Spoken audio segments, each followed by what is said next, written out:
أعوذ بالله من الشيطان الرجيم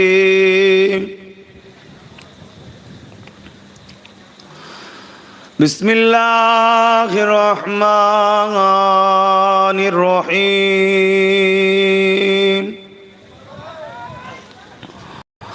الحمد لله نحمده ونستعينه ونستغفره ونؤمن به ونتوكل عليه ونعوذ بالله من شرور أنفسنا ومن سيئات أعمالنا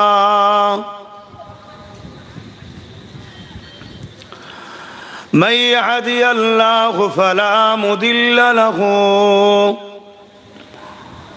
ومن يضلل فلا هادي له ونشهد أن لا إله إلا الله وحده لا شريك له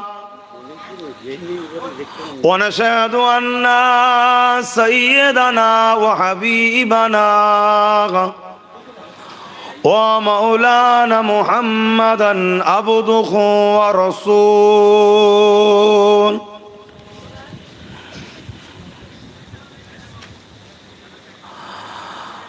أما بعد فيا أيها الحاضرون رحمكم الله قال الله تعالى في كلام المزيد والفرقان الحميد إن الله وملائكته يصلون على النبي يا أيها الذين آمنوا صلوا عليه وسلموا تسليما اللهم صل على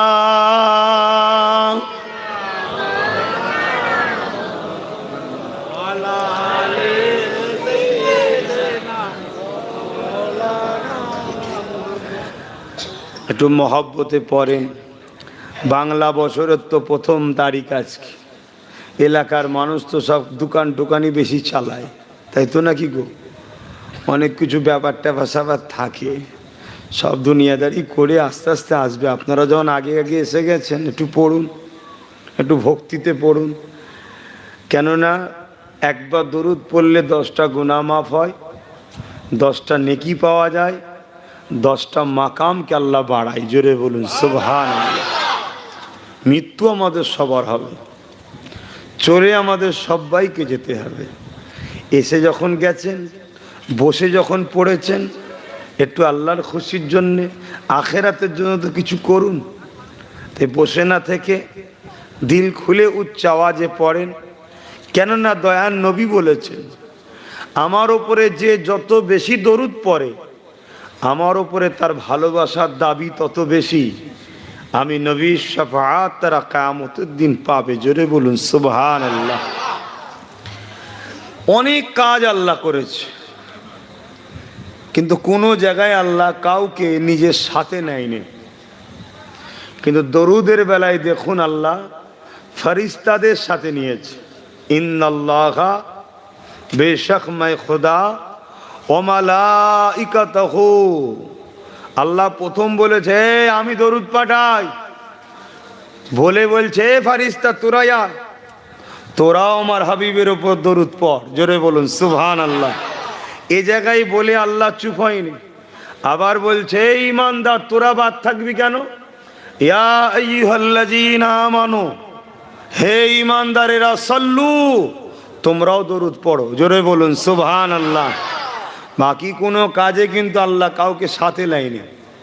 হাবিবের বেলায়, দরুদের বেলায় আল্লাহ আমাদেরকেও বলেছে, আয় তোরাও পড়, আয় ফারিস্তা তোরাও পড়, আমার বন্ধুর উপরে আমি দরুদ পাঠাই, তোরাও পাঠা। তবে পাঠাবার পদ্ধতিটা একটু আলাদা। আল্লাহর পাঠানো আমাদের পাঠানোটা এক নয়। আমরা ডাইরেক্ট রসুলের কাছে পাঠাই না, আমরা ডাইরেক্ট আল্লাহ আমাদের পাঠাতে বলেছে, আমরা আবার ঘুরিয়ে আল্লাহর কাছেই পাঠিয়েছি। কেমন? আল্লাহুম্মা, আয় আল্লাহ আপনি পাঠান, সাল্লু আল্লাহুম্মা সাল্লি আলা, আমার রসুলের ওপরে আপনি শান্তি পাঠান। আমরা আল্লাহকেই আবার বললাম, আল্লাহ আপনি পাঠান। জোরে বলুন সুবহানাল্লাহ। তাই পৃথিবীতে কোনো কাজ কবুল হয় কেউ বলতে পারবে না, একমাত্র দরুদ পড়তে দেরি, কবুল হতে দেরি হয় না। জোরে বলুন সুবহানাল্লাহ। তাই আমি বলবো, এরকম একটা জায়গা এসেছি যখন, বসেছি যখন, এই সুযোগকে হাতছাড়া করবেন না। আসুন জবান খুলুন, যে নবী আজও রওজা মুবারকে তোমার আমার জন্য কাঁদছে। আল্লাহ আমার উম্মতদের বাঁচান, আমার উম্মতিদের বাঁচান, আল্লাহ আমার ভালোবাসার মানুষদের বাঁচান। দুনিয়া আখেরাতের জন্য দোয়া চাইছে, সেই নবীর উপরে দরুদ পড়তে কুঞ্জুসি করবেন না। আপনারা তো প্রথম প্রথম সারিতে এসেছেন, আসেন একটু ভালোবাসায় পড়ুন। আল্লাহুম্মা সাল্লি আলা,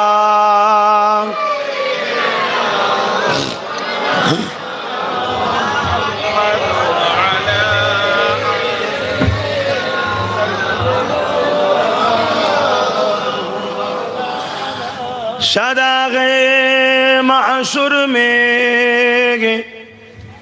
এটা কি ঘুরছে নাকি বলেন তো? ওই জন্য এদের টানছে, ঘুরে না দিয়ে ডাইরেক্ট ঠিক কথা। বাস এইভাবে রাখতে হবে, এই যে হাওড়া লাগছে এতে টানবে না। আর নাই ঘুরে কার জিনিস দেখুন না, সবাই হাত দেন না, যার ঘোড়া তাকে দেন, ঠিক চালাবে সে, অন্যজন পারবে না। আপনার নাকি কার জিনিস একটু আসো না ভাই, মাইকে টানছে। হ্যাঁ একটা ফিক্স করে দিন।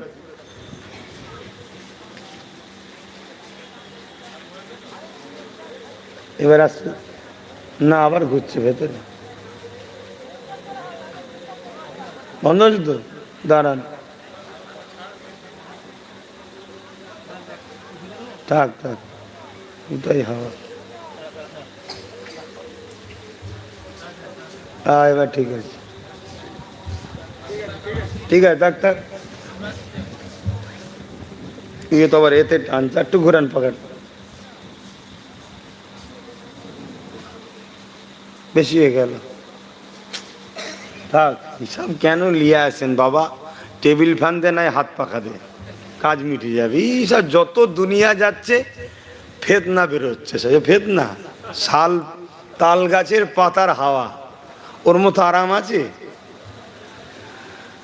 দরুদ শরীফ আল্লাহুম্মা সাল্লি আলা,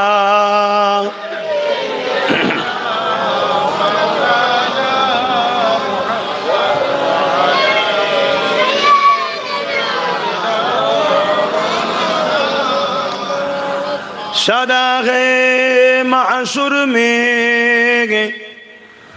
লব্বাইক লব্বাইক, जहां उम्मतों ने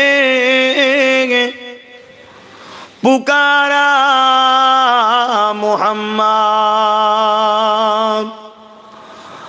हमें जानो दिल से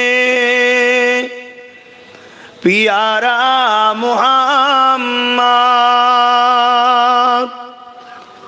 मोहम्मद के हम हैं हमारा मोहम्मद। अल्लाहुम्मा सल्ली अला,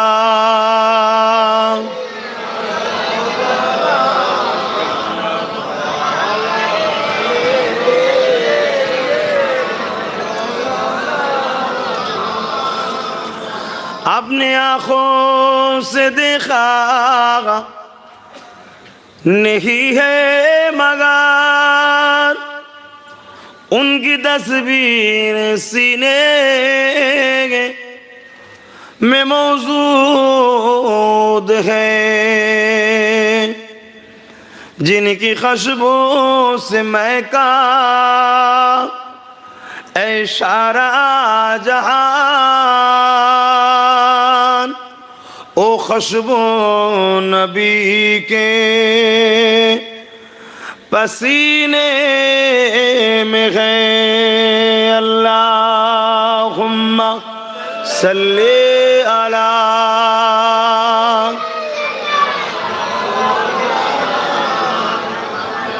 वला आले सय्यदना। कलमे ला इलाहा इल्लल्लाह, ला इलाहा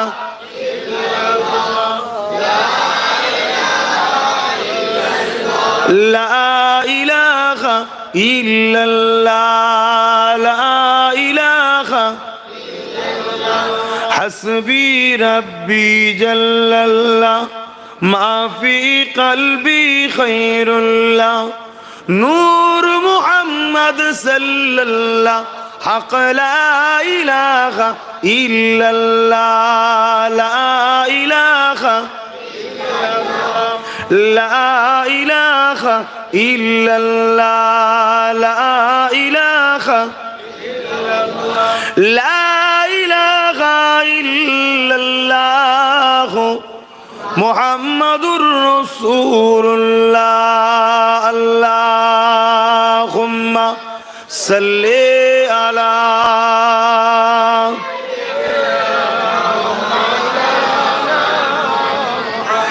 वला आले सय्यदना।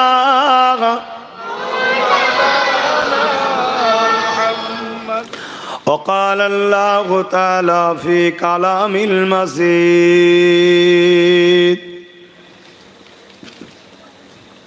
الفرقان الحميد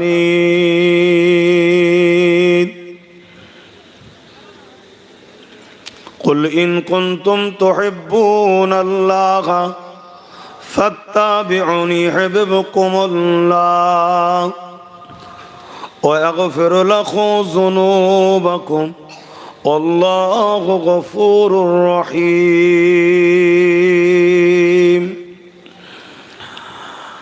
আমার আব্বা জানেরা, পর্দা নিশিনা আমার আম্মারা বোনেরা, উপস্থিত আমার নওজোয়ান তরুণেরা, যুবকেরা, ছোট ছোট বাচ্চারা,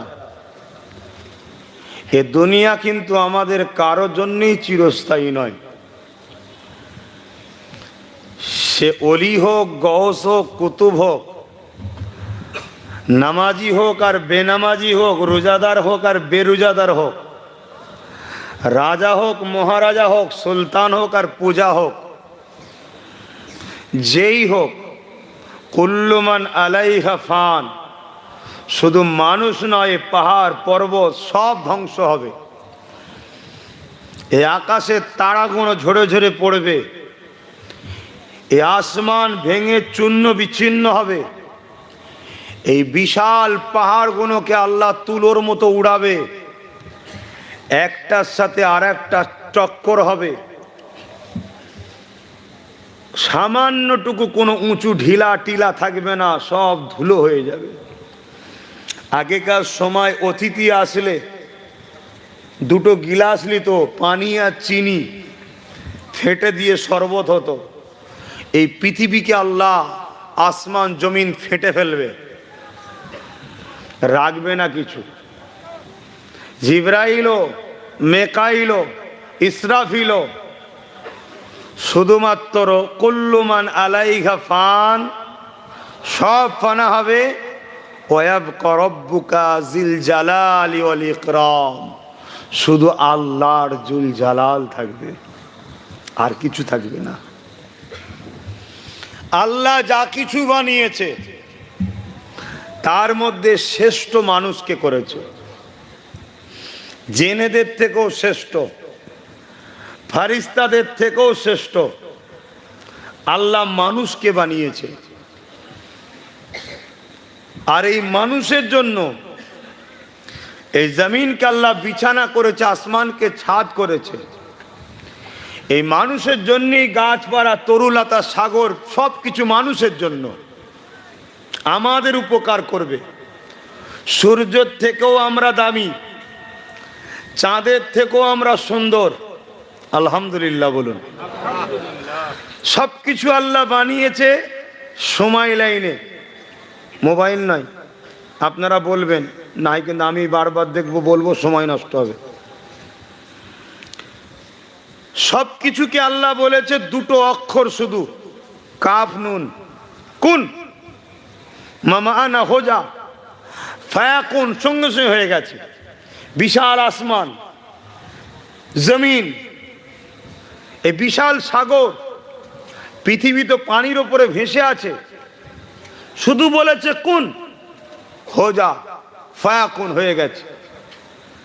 কিন্তু তোমাকে আমাকে আল্লাহ বানিয়েছে কম বেশি 10 মাস 10 দিন মায়ের পেটে কুদরতি হাত লাগিয়ে। জোরে বলুন সুবহানাল্লাহ। সব থেকে ভালোবাসে তোমাকে আমাকে। সূর্য তোমাকে আমাকে আলো দেবে বলে তৈরি করেছে, এই আমার বান্দাকে তোরা আলো দে। চাঁদ আমার বান্দাকে মাসের হিসাব দিবি। তারা আমার বান্দা যাবে জাহাজ করে, তোকে ফলো করে যাবে। যারা বোঝে তারা জানে আমি কি বলছি। গাছপালা বান্দাকে অক্সিজেন দে, খাদ্য দে। সবাই কিন্তু নিজ নিজ দায়িত্ব পালন করছে। আমরা শ্রেষ্ঠ, আমরা দায়িত্ব পালন করছি কি? আমাদেরকে মালিক কেন বানালো? আমাদেরকে মালিক বানিয়েছে ইল্লা লিয়াবুদুন, তিনার দাসত্ব করা। তিনার দাসত্বটা কি? তিনি বলছেন আমি একজনকে পাঠাচ্ছি, তিনি যেটা হ্যাঁ বলছে মান, তিনি যেটা নিষেধ করছে ছাড়, ওটাই আমার দাসত্ব। জোরে বলুন সুবহানাল্লাহ। কে? মা আতাকুমুর রাসূলু ফাখুযুহু ওয়া মা নাহাকুম আনহু ফান্তাহু। আমার বন্ধু মুহাম্মদুর রাসূল। জোরে বলুন সুবহানাল্লাহ। এর আগে অনেককে পাঠিয়েছি, তোদের জন্য কিয়ামত পর্যন্ত আমার বন্ধু, শেষ মেসেঞ্জার। তিনি যা বলেছে মেনে নে, যা নিষেধ করেছে ছেড়ে দে, তিনাকে ফলো কর। তিনি তোদের জন্য মডেল। লাকাদ কানা লাকুম ফি রাসূলিল্লাহি উসওয়াতুন হাসানাহ, সবথেকে উত্তম মডেল তিনি। তিনাকে প্যার কর, ভালোবাস, মডেল হিসেবে মান। তাহলে আমি আল্লাহ তোদেরকে এই দুনিয়া থেকে তুলে নিয়ে গিয়ে চির শান্তির মেহমান খানা জান্নাতে রাখবো। জোরে বলুন সুবহানাল্লাহ। আর যদি আমার বন্ধু ছেড়ে দিস, হাবিব ছেড়ে দিস, দুনিয়ায় অন্য কারো পিছনে ছুটিস, কাউকে ফলো করিস, কাউকে লিডার বানাস, কাউকে নেতা বানাস, মনে রাখবি তোদেরকেও তুলবো।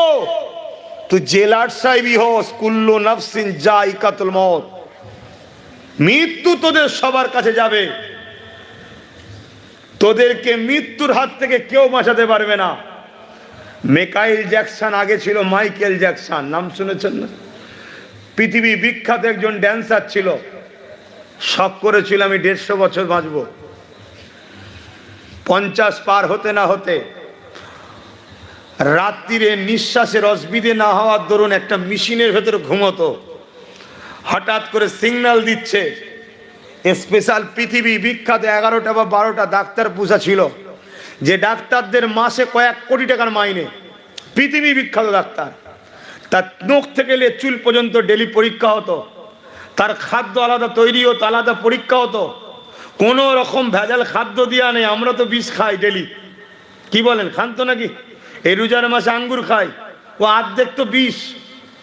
এই যে তরমুজ খাই, ইঞ্জেকশন দিয়ে 12টা বেজে দিয়েছে, কথা বুঝলেন না? তারপরও 80 বছর চলছে, 90 বছর চলছে। এত পরীক্ষা করার পরও 150 বছর স্বপ্ন দেখেছিল, 50 পার হতে না হতেই চলে গেল। হাত তুলে দিল ডাক্তার, সরি কিছু বুঝতে পারছেন? তুমি জেলার সাহেবই হও, তুমি যত বড়ই পীর সাহেব হও, আমি প্রথম আমার ঘাড়ে দিয়ে বলি, তুমি যত বড়ই পীরজাদা হও, সবাই যদি তোমার জন্য দোয়া চায়, মৃত্যু থেকে তোমাকে কেউ বাঁচাতে পারবে না। তাই তোরা যদি আমার বন্ধুকে ধরে মরিস, আমার মেহমান খানা জান্নাত পাবি, আর আমার বন্ধুকে ছেড়ে মরিস, চির শাস্তি আযাবে জাহান্নামে থাকবি। এইটা হলো ফয়সালা আল্লাহর। কোনটা নেবেন আপনারা দেখুন। আমাদের ডিউটি মেসেজটা পৌঁছে দেওয়া। এটা ওষুধ নয় গাল টিপে জোর করে গুলে খেয়ে দেবো, কথা বুঝছেন তো নাকি? মেসেজটা পৌঁছে দিয়া। মহান স্রষ্টা আল্লাহ পাক আমাদেরকে বড় ভালোবেসে তৈরি করেছে। তিনি আমাদেরকে মেসেজ দিয়েছে, তোমরা যদি আমায় ভালোবাসো, আমার বন্ধুকে আগে ভালোবাসো, আমার বন্ধুকে অনুসরণ করো, আমার বন্ধুকে পেয়ার করো। সব জায়গায় ভালোবাসা তোমাদের পক্ষ থেকে হতে পারে, কিন্তু আমি আল্লাহকে তোমাদের ক্ষমতা নেই ভালোবাসার। আমি যার দিলে আমার ভালোবাসা দিই, সে আমায় ভালোবাসতে পারে। জোরে বলুন সুবহানাল্লাহ। আমি তাকে ভালোবাসার সুযোগ দেবো যে আমার বন্ধুকে ভালোবাসবে। খারাপ নেবেন না, হাওয়াটা আমার নাকে লাগছে তো কথা বলতে কষ্ট হচ্ছে, কিন্তু হাওয়াটারও দরকার আছে। কি করা যাবে বলেন না?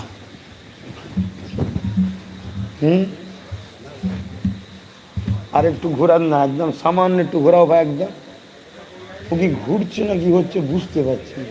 একদম সামান্য আস্তে আস্তে, ব্যাস ব্যাস থাক। তাহলে জিনিসটা আমি বুঝতে পেরেছেন। প্রথম জিনিসটা, তাহলে আমাদের মূল কাজ কি হবে ভাই? আল্লাহকে যদি পেতে চাই, আল্লাহকে যদি খুশি করতে চাই, আল্লাহর যদি রাজি করতে চাই, তাহলে আমাদের মূল কাজ হবে আল্লাহর বন্ধুকে ভালোবাসা। জোরে বলুন সুবহানাল্লাহ। আল্লাহর বন্ধুকে ফলো করা। আল্লাহর বন্ধু যে কাজ করতে বলেছে করব, যেটা ছাড়তে বলেছে ছেড়ে দেব। খুব ভালো করে বুঝবেন, আপনার আব্বা আপনাকে 10টা কাজ দিয়েছে, একটা করতে পেরেছেন, 9টা করতে পারেননি। বাপ আপনাকে হয়তো একটু বকবে, ফাঁকিবাজ, কাজগুলো করিনি, এই পরের বারে ঠিকভাবে করবি। কিন্তু আপনার বাপ আপনাকে 10টা কাজ দিয়েছে, আর একটা ছেলে 10টা কাজই করেছে, কিন্তু বাপের সঙ্গে বিয়াদবি করে, ছোট বড় কথা বলে। বলুন, ও 10টা কাজ করেও কি বাপের অন্তরে শান্তি দিতে পারবে? জোরে বলেন। কেন? বিয়াদব ছেলে। তা আমার নবী আমাদেরকে 100টা কাজ দিয়েছে, বুঝাবার জন্য বলছি। কেউ 10টা করতে পেরেছি, কেউ একটা করতে পেরেছি, কেউ 100টা করতে পেরেছি। কিন্তু কেউ যদি 100টা কাজ করার পরও নবী পাকের শানে বিয়াদবি করে, মোহাব্বত যদি না থাকে, সেই প্রেম যদি না থাকে, বলুন তার উপরে কি রাসূলুল্লাহ খুশি হবে? জোরে বলুন। অথচ কাজ কম করেছে, করতে পারেনি, কিন্তু রাসূলের প্রেম, ভালোবাসা, আদব, সম্মান, তার ভক্তি আছে। এ কিন্তু কোনো না কোনো দিক দিয়ে সুযোগ পাবে, একে আল্লাহ নাজাতের রাস্তা দেবে। জোরে বলুন সুবহানাল্লাহ। কেন এই কথাটা বলছি? বিশ্ব জুড়ে আমাদের 2 ধরনের দুশমন আছে। বিশ্ব জুড়ে একটা হলো আমাদের জানমালের দুশমন, আর একটা হলো আমাদেরকে কমজোর করার জন্য যে পাওয়ারে আমরা জিতি, ওই পাওয়ারটাকে লুটার দুশমন। ওই পাওয়ারটার নাম হলো ঈমান। বদরে আমরা জিতেছিলাম সংখ্যার জোরে নাকি? বলুন, অস্ত্রের জোরে? কিসের জোরে? সুলতানে হিন্দ একা কিসের জোরে জিতেছিল? সারাদিন সংখ্যা জোরে? প্রশাসন ছিল নাকি? বোম বন্দুক ছিল নাকি? কিসের জোরে? ঈমানটা কি? নামাজের নাম, রোজার নাম, হজের নাম, দাড়ি টুপির নাম না, ঈমান মুহাম্মদ রাসূলের তাজিম ও প্রেমের নাম। জোরে বলুন সুবহানাল্লাহ। যেটা আমাদের কাছে খুবই দুর্বল। খুবই কমজোর আমাদের কাছে, নবীর প্রেম আমাদের কাছে নেই, আদব নেই। আজ এত থাকার পরও সমাজে, মাফ করবেন বোঝাবার জন্য বলছি, সমাজে কুকুরের দাম আছে তো আমাদের দাম এখন কম। কতটা কি কষ্ট দিলাম? চলে যান কলিকাতা হাতিবাগানে 15 লাখ টাকা কুকুর বিক্রি হচ্ছে, আর আমাদের একটা মোটর সাইকেলেই বিয়ে হচ্ছে। দাম কমেছে না কমেনি? বুঝতে হবে। তাহলে আমরা কত নিচে নেমে গেছি। তাহলে কি কাল থেকে বাড়াবেন নাকি? বাড়ালে কেউ দেবেই নেই, সারা জীবন একা থাকতে হবে। খুব ভালো করে বুঝুন, আমরা নবী ছেড়ে দিয়েছি, এজন্য আজকে আমাদের দুর্দশা। নবীকে প্যার করুন। সেই রসুল আমাদেরকে বাঁচার রাস্তা দিয়ে গেছে। আল্লাহ নবী বলছে, চলে যাচ্ছি আমি, 3টে জিনিস রেখে গেলাম, এই 3টেকে মজবুত করে ধরো, কোনোদিন তোমরা দুনিয়া আখিরাতেও বরবাদ হবে না। কি? 1 নম্বর কিতাবুল্লাহ, আল্লাহর কোরআন। আমরা ধরেছি, ঘরে হয়তো পাওয়া যাবে, ঘরে পাওয়া যাবে, ফ্রিজ, জামা কাপড়, টিভি যা চকচকে আছে বলার কথা নাই, কোরআন কিন্তু ধুলো পড়ে আছে, ছেড়ে দিয়েছি। 2 নম্বর সুন্নতে রসুলি, আমি নবী, আমার সুন্নাত। সুন্নাত কোনটা? নবী যেটা বলেছেন করেছেন, নবী যেটা করেছেন ওটা নবীর সুন্নাত, আমরা ছেড়ে দিয়েছি। 3 নম্বর হলো আহলে বাইতি, আমার আহাল, আমার পরিবার, আমরা নবীর বংশধরদের ঘরেও ছেড়ে দিয়েছি। ওই জলসার জন্য নিয়ে আসতে হয়, নিয়ে আসে, নেতৃত্ব মানে হুকুম শোনে, শোনে না। উপরন্তু শোনা তো দূরের কথা, একজন চোর বদমাই লুটেরা যদি আমার বিরুদ্ধে বলে, তাকে প্রাধান্য দেয়, আমার সমালোচনা আমার কমই করে। ভুল বললাম? তাহলে বলুন আজকে আমরা কোথায় দাঁড়িয়ে আছি? এ থেকে যদি ফিরে না আসতে পারি, আমাদেরও বাচ্চারা প্যালেস্টাইনের বাচ্চাদের মতো কাফন পরবে সকাল সকাল। কিচ্ছু করার নেই বাপ, কিচ্ছু করার নেই। তাই আমরা যদি সম্মান ও ইজ্জতের সঙ্গে বাঁচতে চাই, আমাদের একটাই রাস্তা, মুহাম্মাদুর রাসূল। জোরে বলুন সুবহানাল্লাহ। তিনি যে আদর্শ দিয়ে গেছে, যে সুন্নাহ দিয়ে গেছে, যে কোরআন দিয়ে গেছে, যে আহলে বায়াতদের দিয়ে গেছে, তাদের সঙ্গে সম্পর্ক তৈরি করুন। আহা, কত কষ্ট করেছে আল্লাহর নবী।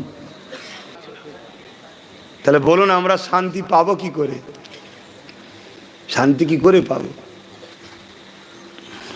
আর একটা লড়াইয়ের ময়দানের কথা বলে দিয়ে আমি রাসূলুল্লাহর দিকে আসছি, একটু বলি। খালিদ বিন ওলীদ আর একটা লড়াইয়ের ময়দানে লড়াই করছে, হঠাৎ করে মাথার পাগড়িটা পড়ে গেছে। আরে লড়াই করতে গেলে তো লাপালাপি হবে, পাগড়িটা পড়ে গেছে। পাগড়িটা যখন পড়ে গেছে, সামনে 2জন তরোয়াল নিয়ে আসছে। আমরা দেখেছি মেন যে নায়ক হয় তাকে আগে শেষ করা সবাই চেষ্টা করে, তাই না? ও বেটা শেষ তো সব শেষ। তো খালিদ বিন ওলীদ যে ময়দানে থাকতেন, তার পিছনে ঝাঁকে ঝাঁকে লোক লেগে থাকতো যে আগে ওকে করো।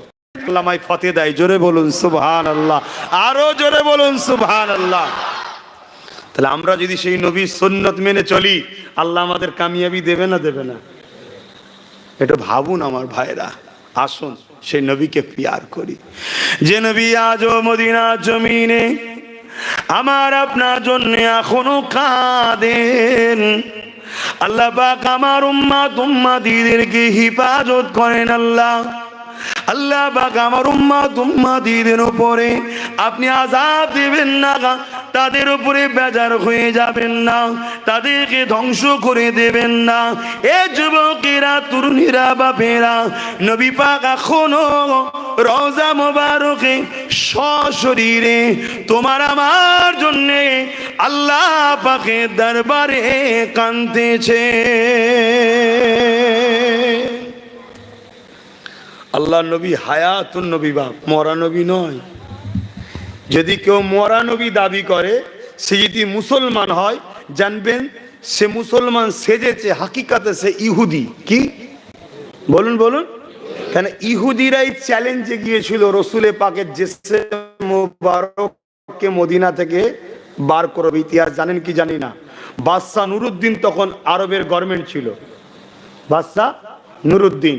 তারা প্ল্যান করেছিল বিশ্বের মুসলমানের সঙ্গে আমরা চ্যালেঞ্জে যাব যে মোহাম্মদ সাল্লাল্লাহু আলাইহি সাল্লাম তিনি মরে শেষ হয়ে গেছে, নাউজুবিল্লাহ বলেন। তো এটা প্রমাণ করতে গেলে লাশ মুবারককে সরাতে হবে। রওজা খোঁড়াবো, খুঁড়িয়ে দেখবে নাই, বলবো মিশে গেছে। তাদের ক্ষুদ্র ব্রেনে ক্ষুদ্র চিন্তা, তারা কয়েক সপ্তাহ ধরে দুজনকে পাঠিয়ে তাবু কেড়েছিল, বড় জুব্বা টুপি দাড়ি সব, 5 ওয়াক্ত নামাজ তসবিহ কারো বাড়িতে খেত না। তারা বলেছিল আমরা তাকুয়া করি, কারো বাড়ি খাবো না। এত পরেশগারি, সব তাদেরকে ভালোবেসেছিল। তারা সারা দিন ইবাদত করত, লোক দেখতো, আর রাত্রিরে ওই বেডের তলা থেকে সুরঙ্গ করে রাসূলুল্লাহর মাজারের দিকে যাচ্ছিল। যখন কাজ বরাবর চলে যাবে, আল্লাহ নবী খাদেমকে বাদশা নুরুদ্দিনকে খবর দেখিয়েছিল, এই বাদশা, রাজত্ব চালাচ্ছ, তোমার হুঁশ নাই, আমার সঙ্গে বিয়াদবি করতে চাইছে। বাদশা তো ঘুম ভেঙেছে, থরথর করে কাঁপছে, কাঁদছে, বুঝতে পারেনি। পরের দিন আবার ঘুমিয়েছে, আবার রাসূলুল্লাহ বলেছে, এ বাদশা, দুজন লোক, তাদের চক্রান্ত, তারা ইহুদি, এই প্ল্যান করছে। আমি ইতিহাস বলছি, বেশি দিনের কথা নয়। বাদশা নুরুদ্দিন কত বছর আগে খোঁজলেন না, বেশি কত হবে, 150 থেকে 200 বছর আগের কথা বলছি, বেশি দিনের কথা নয় এটা। 3 দিনের দিনে রাসূলুল্লাহ তাদের পুরো চেহারা মোবারককে দেখিয়ে দিয়েছে। এই দুজন বাদশা প্ল্যান করলো কি করা যায়, সব ভাইকে দাওয়াত দিল, রাজ দরবারে খাওয়া। ভাই রাজদারি দাওয়াত দেয়, ছুটবে না? ছুটবে না। যেমন আমাদের ইমামকে দাওয়াত দিয়েছিল, সব ছুটেছিল না? ছোটে না? এক কথা বুঝছেন না? বোঝেন? যে নামাজ কাজা করে আকসার বসে আছে, খুশি নাই, কি হবে? আমি সব ইমামকে বলছি, নাউজুবিল্লাহ, খারাপ নেবেন না, কিছু বাপের বেটা এখনো আছে, কারো কাছে মাথা নত করে না, কিন্তু আকসার গেছে না যায়নি, একটু হ্যাঁ কি না বলুন। আর লজ্জা করছেন কেন? হ্যাঁ, সত্য কথা বলতে শিখুন। কেন দাওয়াত দিয়েছে, যেতে হবে, ভালো মন্দ মনে খাওয়া হবে। খাওয়া তো দূরের কথা, পিসাব পায়খানা করারও জায়গা দেয়নি, উজু করারও জায়গা দেয়নি, নামাজও ঠিক হয়নি। লাস্টে কি হয়েছে, 500 টাকা বেড়েছে। কত যেন মনে হয়েছে 5 লাখ পেয়েছে। বাপরে বাপ, অতি সব খুশিতে ঈদ তীদ করে ফেলেছে আগে থেকেই। খারাপ নেবেন না, বুঝাতে চাইছি। তা রাজা দাওয়াত দিয়েছে, কেউ বাদ যাবে? সবাই ঝেড়ে চলে গেছে, কিন্তু সেই দুজনকে তো রাজা দেখতে পাইনি। পুরো মেন গেটে বসে আছে, ঢুকছে লোক। আর তখন তো এত বড় বড় রাজা ছিল না, ছোট ছোট দেশ হতো, দুজনকে দেখতে পাইনি। রাজা বলছে, তোমরা বলো তোমাদের মধ্যে প্রতিবেশী কেউ এমন আছে যে আসেনে?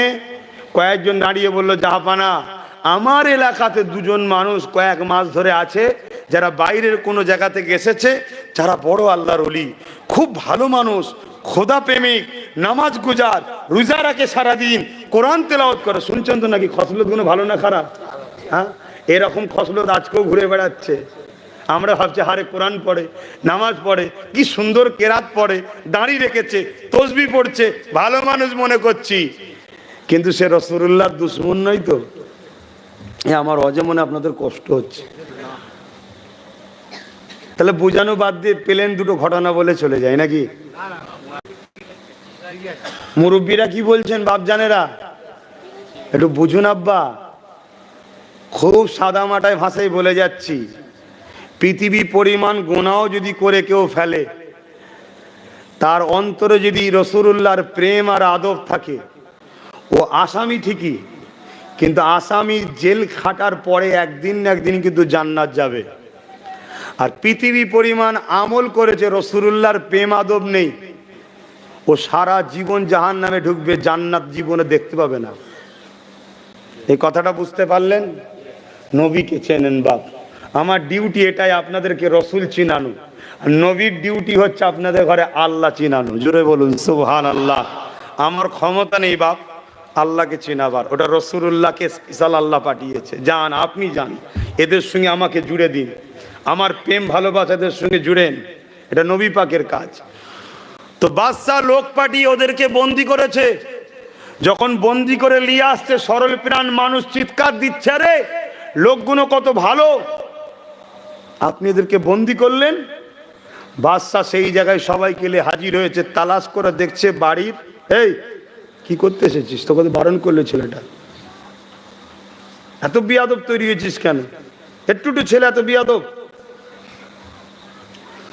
দেখছে সুড়ঙ্গ, রাসূলুল্লাহর মাজার মুবারকের কাজ পর্যন্ত পৌঁছে গেছে। যারাই হই হই করছিল তারাই বলছে, আরে এত বড় মুনাফিক, এত বড় মুনাফিক। আজও তোমার আমার মুনাফিক আছে না নাই সমাজে? একটু বোঝো, বুঝে বুঝে পা ফেলেন। আমার বোঝার উদ্দেশ্য সেটাই। আল্লাহ নবী বেশাক হায়াতুন নবী, আল্লাহ নবীকে যখন আমি আপনি সালাম দিই, নবী পাক সালামের জবাবটা দিয়ে থাকেন। এ নওজোয়ান তরুণেরা, এ নবী পাকের প্রেমিকেরা, মদিনার উপরে যখন এমন করে ইজিদ বাহিনী হামলা করে দিয়েছিল, ওই সময় মদিনা নববী শরীফের ভেতরে গে আমার নবী পাকের একজন সাহাবী বয়স্ক মানুষ নামাজের মধ্যে ছিল। তিনি বেরোবার আগে ইজিদ 10,000 সৈন্য পাঠিয়েছিল মদিনার উপরে হামলা করবে বলে। সঙ্গে সঙ্গে যখন মদিনা নববীকে ঘিরে ফেলে, ওই সাহাবী বয়স্ক মানুষ বেরোতে পারেনি। তাই জানকে বাঁচাবার জন্যে ওই সোনারি যে জালি রয়েছে ওর ভেতরে যে কামরাটা, ওটা হলো আম্মা জান আয়েশা হুজুরের ঘর। ওই ঘরের মধ্যে ঢুকে পড়ে নবী পাকের রওজা মোবারকে মাজারের পাশে একেবারে লুকিয়ে পড়ে। এ যুবকেরা, পরে যখন তুর্কি বাহিনীরা আহলে সুন্নাতুল জামাতের সৈন্যরা ইজিদ বাহিনীকে হাঁটিয়ে দিয়ে আল্লাহ নবীর মদিনা নববী শরীফের ইজ্জতকে যখন ফিরিয়ে আনে, ওই সময় সাহাবী ওখান থেকে বেরিয়েছিল, বেরিয়ে বলেছিল, আমি জানকে বাঁচিয়ে 3 দিন ওখানে লুকিয়েছিলাম। আমি অবাক হয়ে গেলে একটা ঘটনা দেখে। কি ঘটনা দেখে? কেননা ইজিদ বাহিনী মদিনা নববী শরীফে 3 দিন আযানকে বন্ধ করে দিয়েছিল। 3 দিন মদিনা নববী শরীফে ইকামতকে বন্ধ করে দিয়েছিল। এ যুবক শুনে রেখে দাও, এই সমাজে একদল মুসলমান রয়েছে যারা ইজিদের বড় গুণগান গায়। ইজিদ কত বড় জাহান্নামী দেখুন। আল্লাহ নবী, নূর নবী, দয়া নবী মদিনা নববী শরীফে গাদা খচ্চর দুম্বা বেঁধে দিয়ে পিশাব পায়খানা পর্যন্ত করিয়েছিল। নামাজ ইকামত এমন করে আযানকে বন্ধ করে দিয়েছিল। ওই সাহাবী বলতে লেগেছে, আমি অবাক হয়ে গেলাম, মদিনা নববী শরীফের ভেতর থেকে, রওজা মোবারকের ভেতর থেকে প্রতিটা টাইমে টাইমে আযান, ইকামত, নামাজের আওয়াজ আসতো। আরো জোরে বলুন সুবহান আল্লাহু আকবার। জিন্দাবাদ, জিন্দাবাদ, জিন্দাবাদ। ভাবুন, আমার নবী শানটা বুঝুন, নবীর আজমাতটা বুঝুন। আল্লাহ কোরআনের মধ্যে ঘোষণা করছে,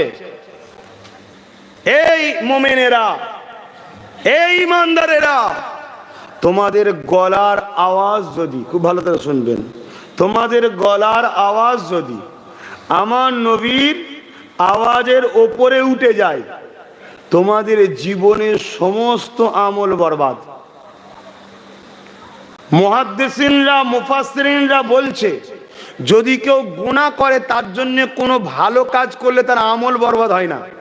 ধরুন একজন টিভি সিনেমা দেখেছে, আবার নামাজ পড়েছে। সিনেমা দেখার জন্য গুনাহ যেমন হয়েছে, নামাজ পড়ার জন্য সওয়াবও হয়েছে। এই সিনেমা দেখার জন্য নামাজের সওয়াব বাদ যাবে না, শুনছেন তো নাকি? ওটা পাপের খাতায় জমছে, এটা নেকির খাতায় জমছে। কিন্তু যে বেঈমান হয়, ঈমান যার থাকে না, তা বানায়, হাজারো নামাজ পড়ুক, তার নেকি কোনোদিন হবে না। তা নবীর গলার আওয়াজের থেকে যদি তোমাদের আওয়াজ বেড়ে যায়, আল্লাহ বলছে তোমার জিন্দেগির আমল বরবাদ। তার মানে নবীর আওয়াজের থেকে আওয়াজ উঠে যায় মানে সে বেঈমান হয়ে যায়। কথা মাথায় ঢুকছে? আল্লাহ নবীর এক সাহাবী এই আয়াতটা শোনার পরে 3 দিন নবীর দরবারে আর আসেনি। 3 দিন ঘরে ঢুকে না খেয়ে কাঁদছে। আল্লাহ নবী সাহাবীদেরকে পাঠিয়েছে, খোঁজ নাও গো, আমার এই সাহাবী আসে না কেন? খোঁজ নিয়েছে, বাড়িওয়ালারা বলছে 3 দিন ধরে ঘরে ঢুকে বসে কাঁদছে আর শুধু বলছে আমি বরবাদ হয়ে গেলাম, আমি জাহান্নামী হয়ে গেলাম, আমি ধ্বংস হয়ে গেলাম। খাইনে, কারোর সঙ্গে কথা বলেনি। হুজুরের কাছে খবর এসছে, হুজুর বললে যাও আমার সালাম দিয়ে জিজ্ঞেস করো কারণ কি। সালাম দিয়ে বলেন হুজুর পাঠিয়েছে, কারণ কি জানতে বলেছে। সাহাবী বলছেন আমার জন্মগত গলার আওয়াজ জোরে, যেমন আমি দেখবেন অজ করতে করতে একটু জোরে বলে ফেলি, অনেকে হয়তো ভাববে হুজুর মনে হয় কি বলে একটু বড় বেশি চিল্লাচিল্লি করে ফেলছে। আরে এটা ইমোস হয়ে যায়, কথা বলা অভ্যেসে হয়ে যায়। এক একজন আছে আপনার গ্রামও দেখবেন সাধারণ কথা বলছে কিন্তু পাচ্ছিলই জোরে। তা আমি না জানি আমার নবীর আওয়াজের উপরে যদি আওয়াজ উঠে যায় আমি তো বরবাদ হয়ে গেছি। রাসূলুল্লাহর কাছে খবরটা এলো, আল্লাহ নবী বলছেন শোনো আমার সাহাবীকে খবর দাও, সে আমাকে এত ভালোবাসে, এত আদব দেখিয়েছে, যা ওই সাহাবীর জন্য জান্নাত হয়ে গেছে। জোরে বলুন সুবহানাল্লাহ, আরো জোরে বলুন সুবহানাল্লাহ। তাহলে ভেবে দেখুন আমি যেটা বুঝাতে চাইছি, 50 বছরের নামাজ, 50 বছরের রোজা, 50 বার হজ, 50,000 মাদ্রাসা, যাই বানাও না কেন, একবার যদি নবীর গলার আওয়াজের থেকে আওয়াজ বেশি হয়ে যায় তাহলে সব আমল বলুন। তাহলে কার মাকামটা আল্লাহ বেশি দিয়েছে, আপনার 50টা হজের, 50,000 মাদ্রাসা বানানো, না নবী পাকের সম্মান? সেই সম্মান আমরা করতে পারছি? ভেবে দেখুন তো, যে নবী আজও আমাদের জন্য কাঁদে, আমরা সেই নবীর দুশমনদেরই হাতকে শক্ত করি। বললেই তো অনেকে আমাকে ভুল বোঝে, কেউ বল্ডুজারদের নবীর মাদ্রাসাকে ভাঙছে, আমরা তাদেরকেই সাহায্য করছি বকলমে। আবার কেউ মাদ্রাসা শিক্ষক নিয়োগ বন্ধ করে দিয়ে মাদ্রাসাকে নীরবে হত্যা করছে। শিক্ষক থাকলে ছাত্র থাকবে, শিক্ষক না থাকলে ছাত্র থাকবে না, আর ছাত্র না থাকলে মাদ্রাসা। ফুরফুরা শরীফের টাইটেল মাদ্রাসায় 14টা শিক্ষক নেই, খোঁজ নেবেন কালকে, বেশি দূর নয়, 14টা নাই। চলে যান সীতাপুরে, 11টা শিক্ষক নেই। এই নিয়োগ বন্ধ করছে কারা? আমি, কথা বলুন, আমি, আমার ভাই বন্ধ করছে। এই বন্ধ যারা করছে তাদের লক্ষ্য হলো মাদ্রাসা শিক্ষাকে মিটিয়ে দেওয়া। কেউ বল্ডুজার দিয়ে ভেঙে মিটাচ্ছে, কেউ কোর্টে লড়ে মিথ্যা প্রোপাগান্ডা দিয়ে মাদ্রাসার নামে কেস করে বন্ধ করছে, কেউ আবার শিক্ষক বন্ধ করে সেই বন্ধ করে দিচ্ছে। মনে রাখবে রসুনের মাথাটা আলাদা হতে পারে, পিছনটা সব এক জায়গায় আছে। যাদের পিছনে আমরা ঘুরে বেড়াই, যাদেরকে সাপোর্ট করি, যাদেরকে সহযোগিতা করি, আমাদের সহযোগিতায় ওদের কোমর মজবুত হয়, ওদের গদি মজবুত হয়। ওরা ওই গদিতে বসে ঠান্ডা করে আমার নবীর দিনকে মিটায়, আমরা তাদেরকে সাপোর্ট করি। আল্লাহর আযাবের অপেক্ষা করতে হবে আমাদের ঘরে। আর যদি বলেন যে না আমাদের ভুল হয়েছে, তওবা করুন, ফিরে আসুন, নিজেদের পায়ে নিজেরা দাঁড়ান। কোন বেঈমান গাদ্দারের পিছনে আর ঘোরার প্রয়োজন নাই।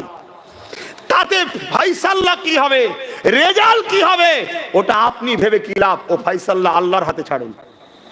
কথা বুঝছেন না, বোঝেন না? অসুবিধা হচ্ছে? কাউকে ধরে বেঁধে এনেছি? কিছু ভুল বলছি? হ্যাঁ হুজুরের দল নয় তো। আমি মনে করি মানুষ সত্যটাকে জানুক। খুব দুঃখের সাথে বলছি ভাই, আহা, আল্লাহ নবী একদিন কাবা শরীফ তওয়াফ করতে গেছে। মন দিয়ে শোনেন, এত অন্যায়ের পরে আজও যে আল্লাহ আযাব দেয়নি কেন শোনেন। কাবা শরীফ তওয়াফ করতে গেছে, তওয়াফ করতে গিয়ে হঠাৎ রসুল কাবার সামনে সেজদায় পড়ে গিয়ে চোখের পানি ফেলে কেঁদেই যাচ্ছে। আল্লাহ পাক জিবরাইলকে পাঠালেন, যাও আমার হাবুব কেন কাঁদে দেখো। রসুল কেন কাঁদে আল্লাহ জানে না? জোরে বলুন। যদি দিলেই হয়ে যেত তাহলে আমরা জানতে পারতাম। তাই জিবরাইলকে জানাবার উদ্দেশ্যটা কি? যাতে করে আমাদের কাছে মেসেজটা আসে, ঠিক না? আহা, হযরত জিবরাইল আলাইহিস সালাম দুনিয়া জমিনে চলে আসলেন, আল্লাহ নবীকে সালাম দিলেন, আসসালামু আলাইকা ইয়া রাসূলুল্লাহ হাবিবাল্লাহ, হুজুর আপনি কেন কাঁদে? আল্লাহ নবী বলেছিলেন, ও হযরতে জিবরাইল, আমি কেন কাঁদি আল্লাহ জানে। তখন তোমার মাধ্যমে জানতে চেয়েছে, ও হযরতে জিবরাইল শুনে রেখে দাও, আমি যখনই কেঁদেছি ওই কান্নাটা আমার গুনাহগার উম্মত উম্মতীদের জন্য কেঁদেছি। এ হযরতে জিবরাইল রে, কাবা শরীফ তওয়াফ করতে করতে এমন করে মনে পড়ে যায় আজ জাতির কথা, সামুদ জাতির কথা, আজ জাতিরা তাদের নবী রাসূলের কথা শোনেনি বলে আল্লাহ আজ এত অন্যায়ের পরে আমাদের উপর আল্লাহ আযাব গজব দিয়ে ধ্বংস করছে না কেন? রাসূলের সঙ্গে আল্লাহ ওয়াদা করেছে, আর ওয়াদাল্লাহি হাক্কুন। আল্লাহ কথা বুঝছেন না, বোঝেন না? দেখেছেন তো সমস্যা। দরুদ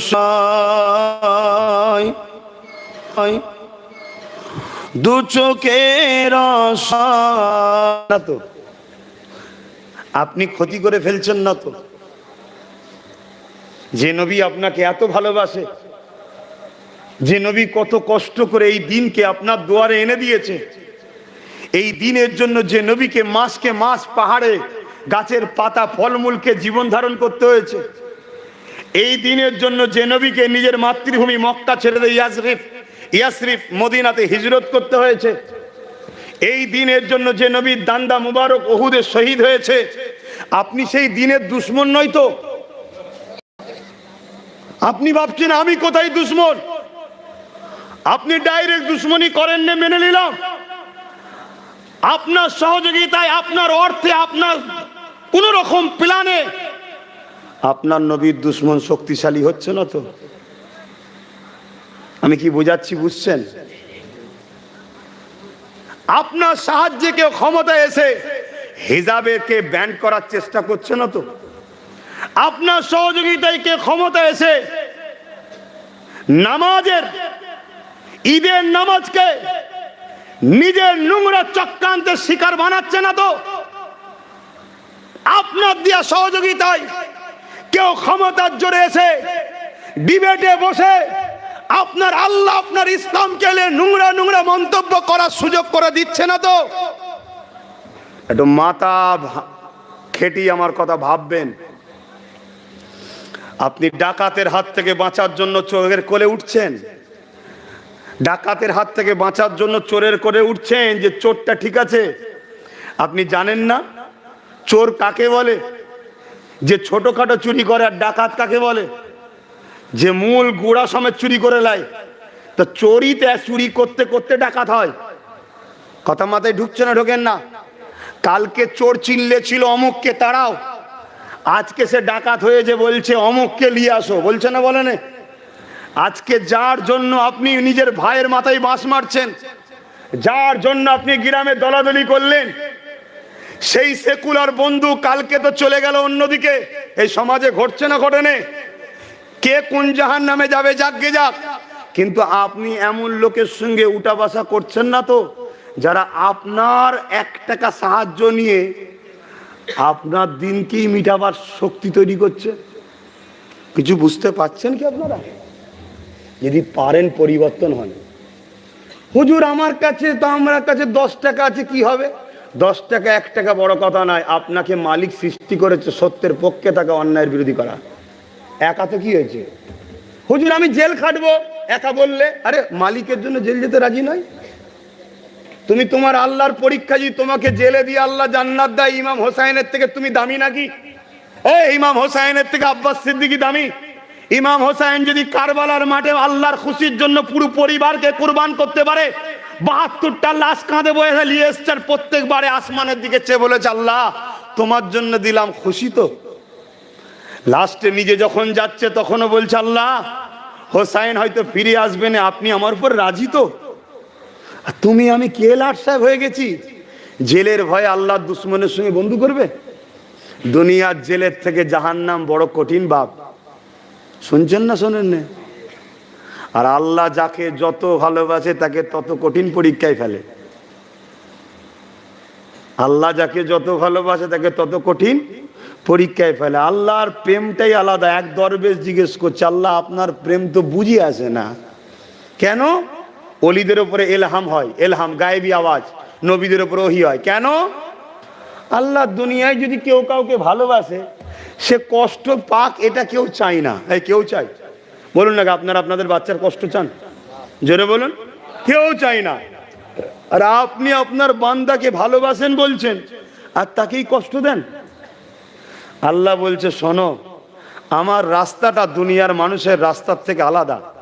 দুনিয়ার মানুষ ভালোবাসে স্বার্থের জন্যে, আর আমি তো সবাইকে বানিয়েছি।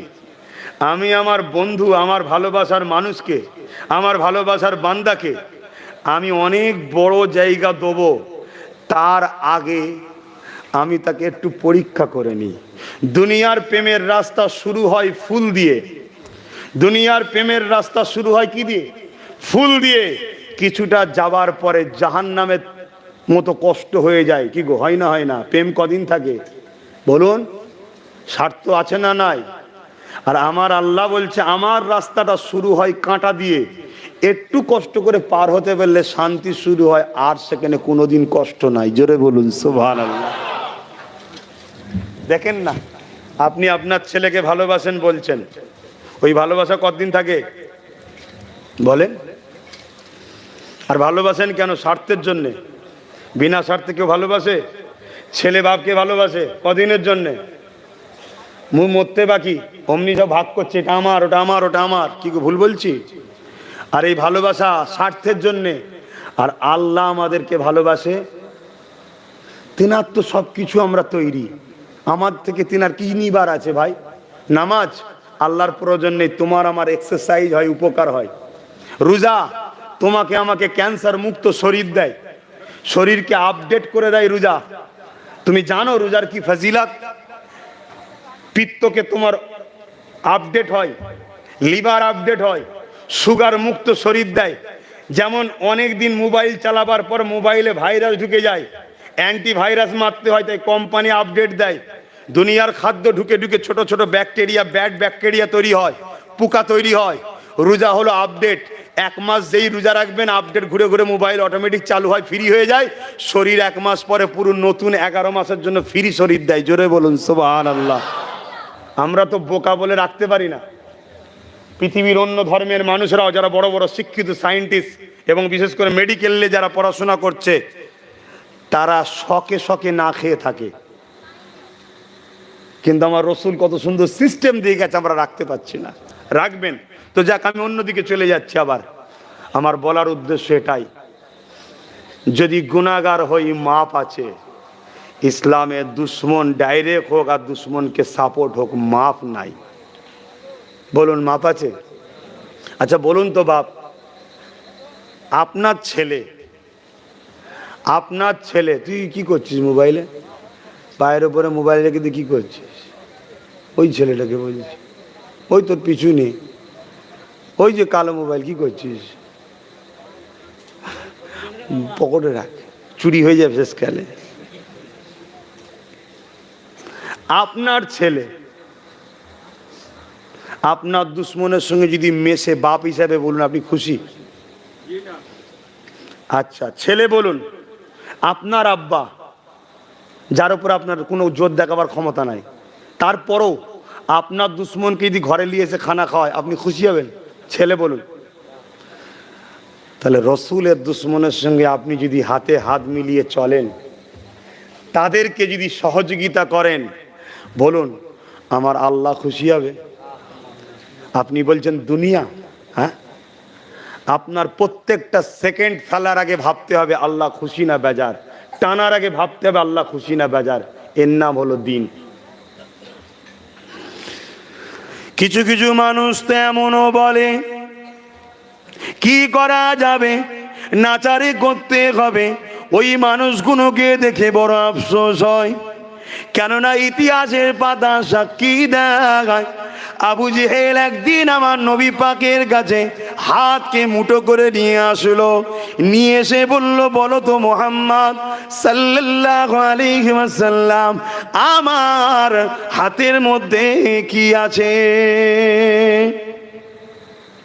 ভাই আমার হাতে যদি বলি কি আছে, আপনারা কি বলবেন? হাতে থাকাও তো কোনো শর্ত নাই, খালি হাত কত মুঠো করে দেখা যায়, কিন্তু কপাল ফাটা হলে বোঝে না। আল্লাহ নবী বলল, আবু জেহেল তোমার হাতে কি আছে বলবো, না তোমার হাতে যে আছে সে যদি বলে আমি কি মেনে নেবে? তখনই তো আবু জেহেলের বুঝে লিয়া দরকার ছিল যে আমার হাত খালি নয়, আছে কিছু, রসুল দেখে নিয়েছে। যে মুঠো হাত দেখতে পারে সে তাকে দিয়ে কথা বলাতেও পারে। জোরে বলুন সুবহানাল্লাহ। কথা বুঝলেন? কিন্তু কপাল ফাটা হলে তো মাথায় ঢোকে না। আমি 2016 থেকে বুঝাচ্ছি, লাখো মানুষ বুঝেছে, এখনো পাড়ায় পাড়ায় 2-5টা করে কপাল ফাটা আছে না নাই? সেই গো মেরে আছে, হ্যাঁ এই হয়ে যাবে, ওই হয়ে যাবে, হ্যান হয়ে যাবে, ত্যান হয়ে যাবে, কি হতে আর বাকি আছে? হ্যাঁ, সব তো প্যারালাইসিস হয়ে পড়ে আছি আমরা। বলছি নাকি 10 বছর 20 বছর 50 বছর কি বলে কুমাই থাকাতে মরে যা ভালো না?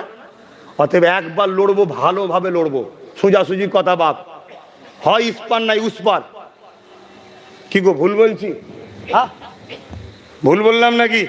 রোজ এসে একটা করে চাটি মেরে চলে যাচ্ছে, যেন স্কুলের ঘন্টা, যেন যে খুঁজি ঠুকেতে চলে যাচ্ছে, যে খুঁজি ঠুকেতে চলে যাচ্ছে, রোজ এসে মেরে যাচ্ছে।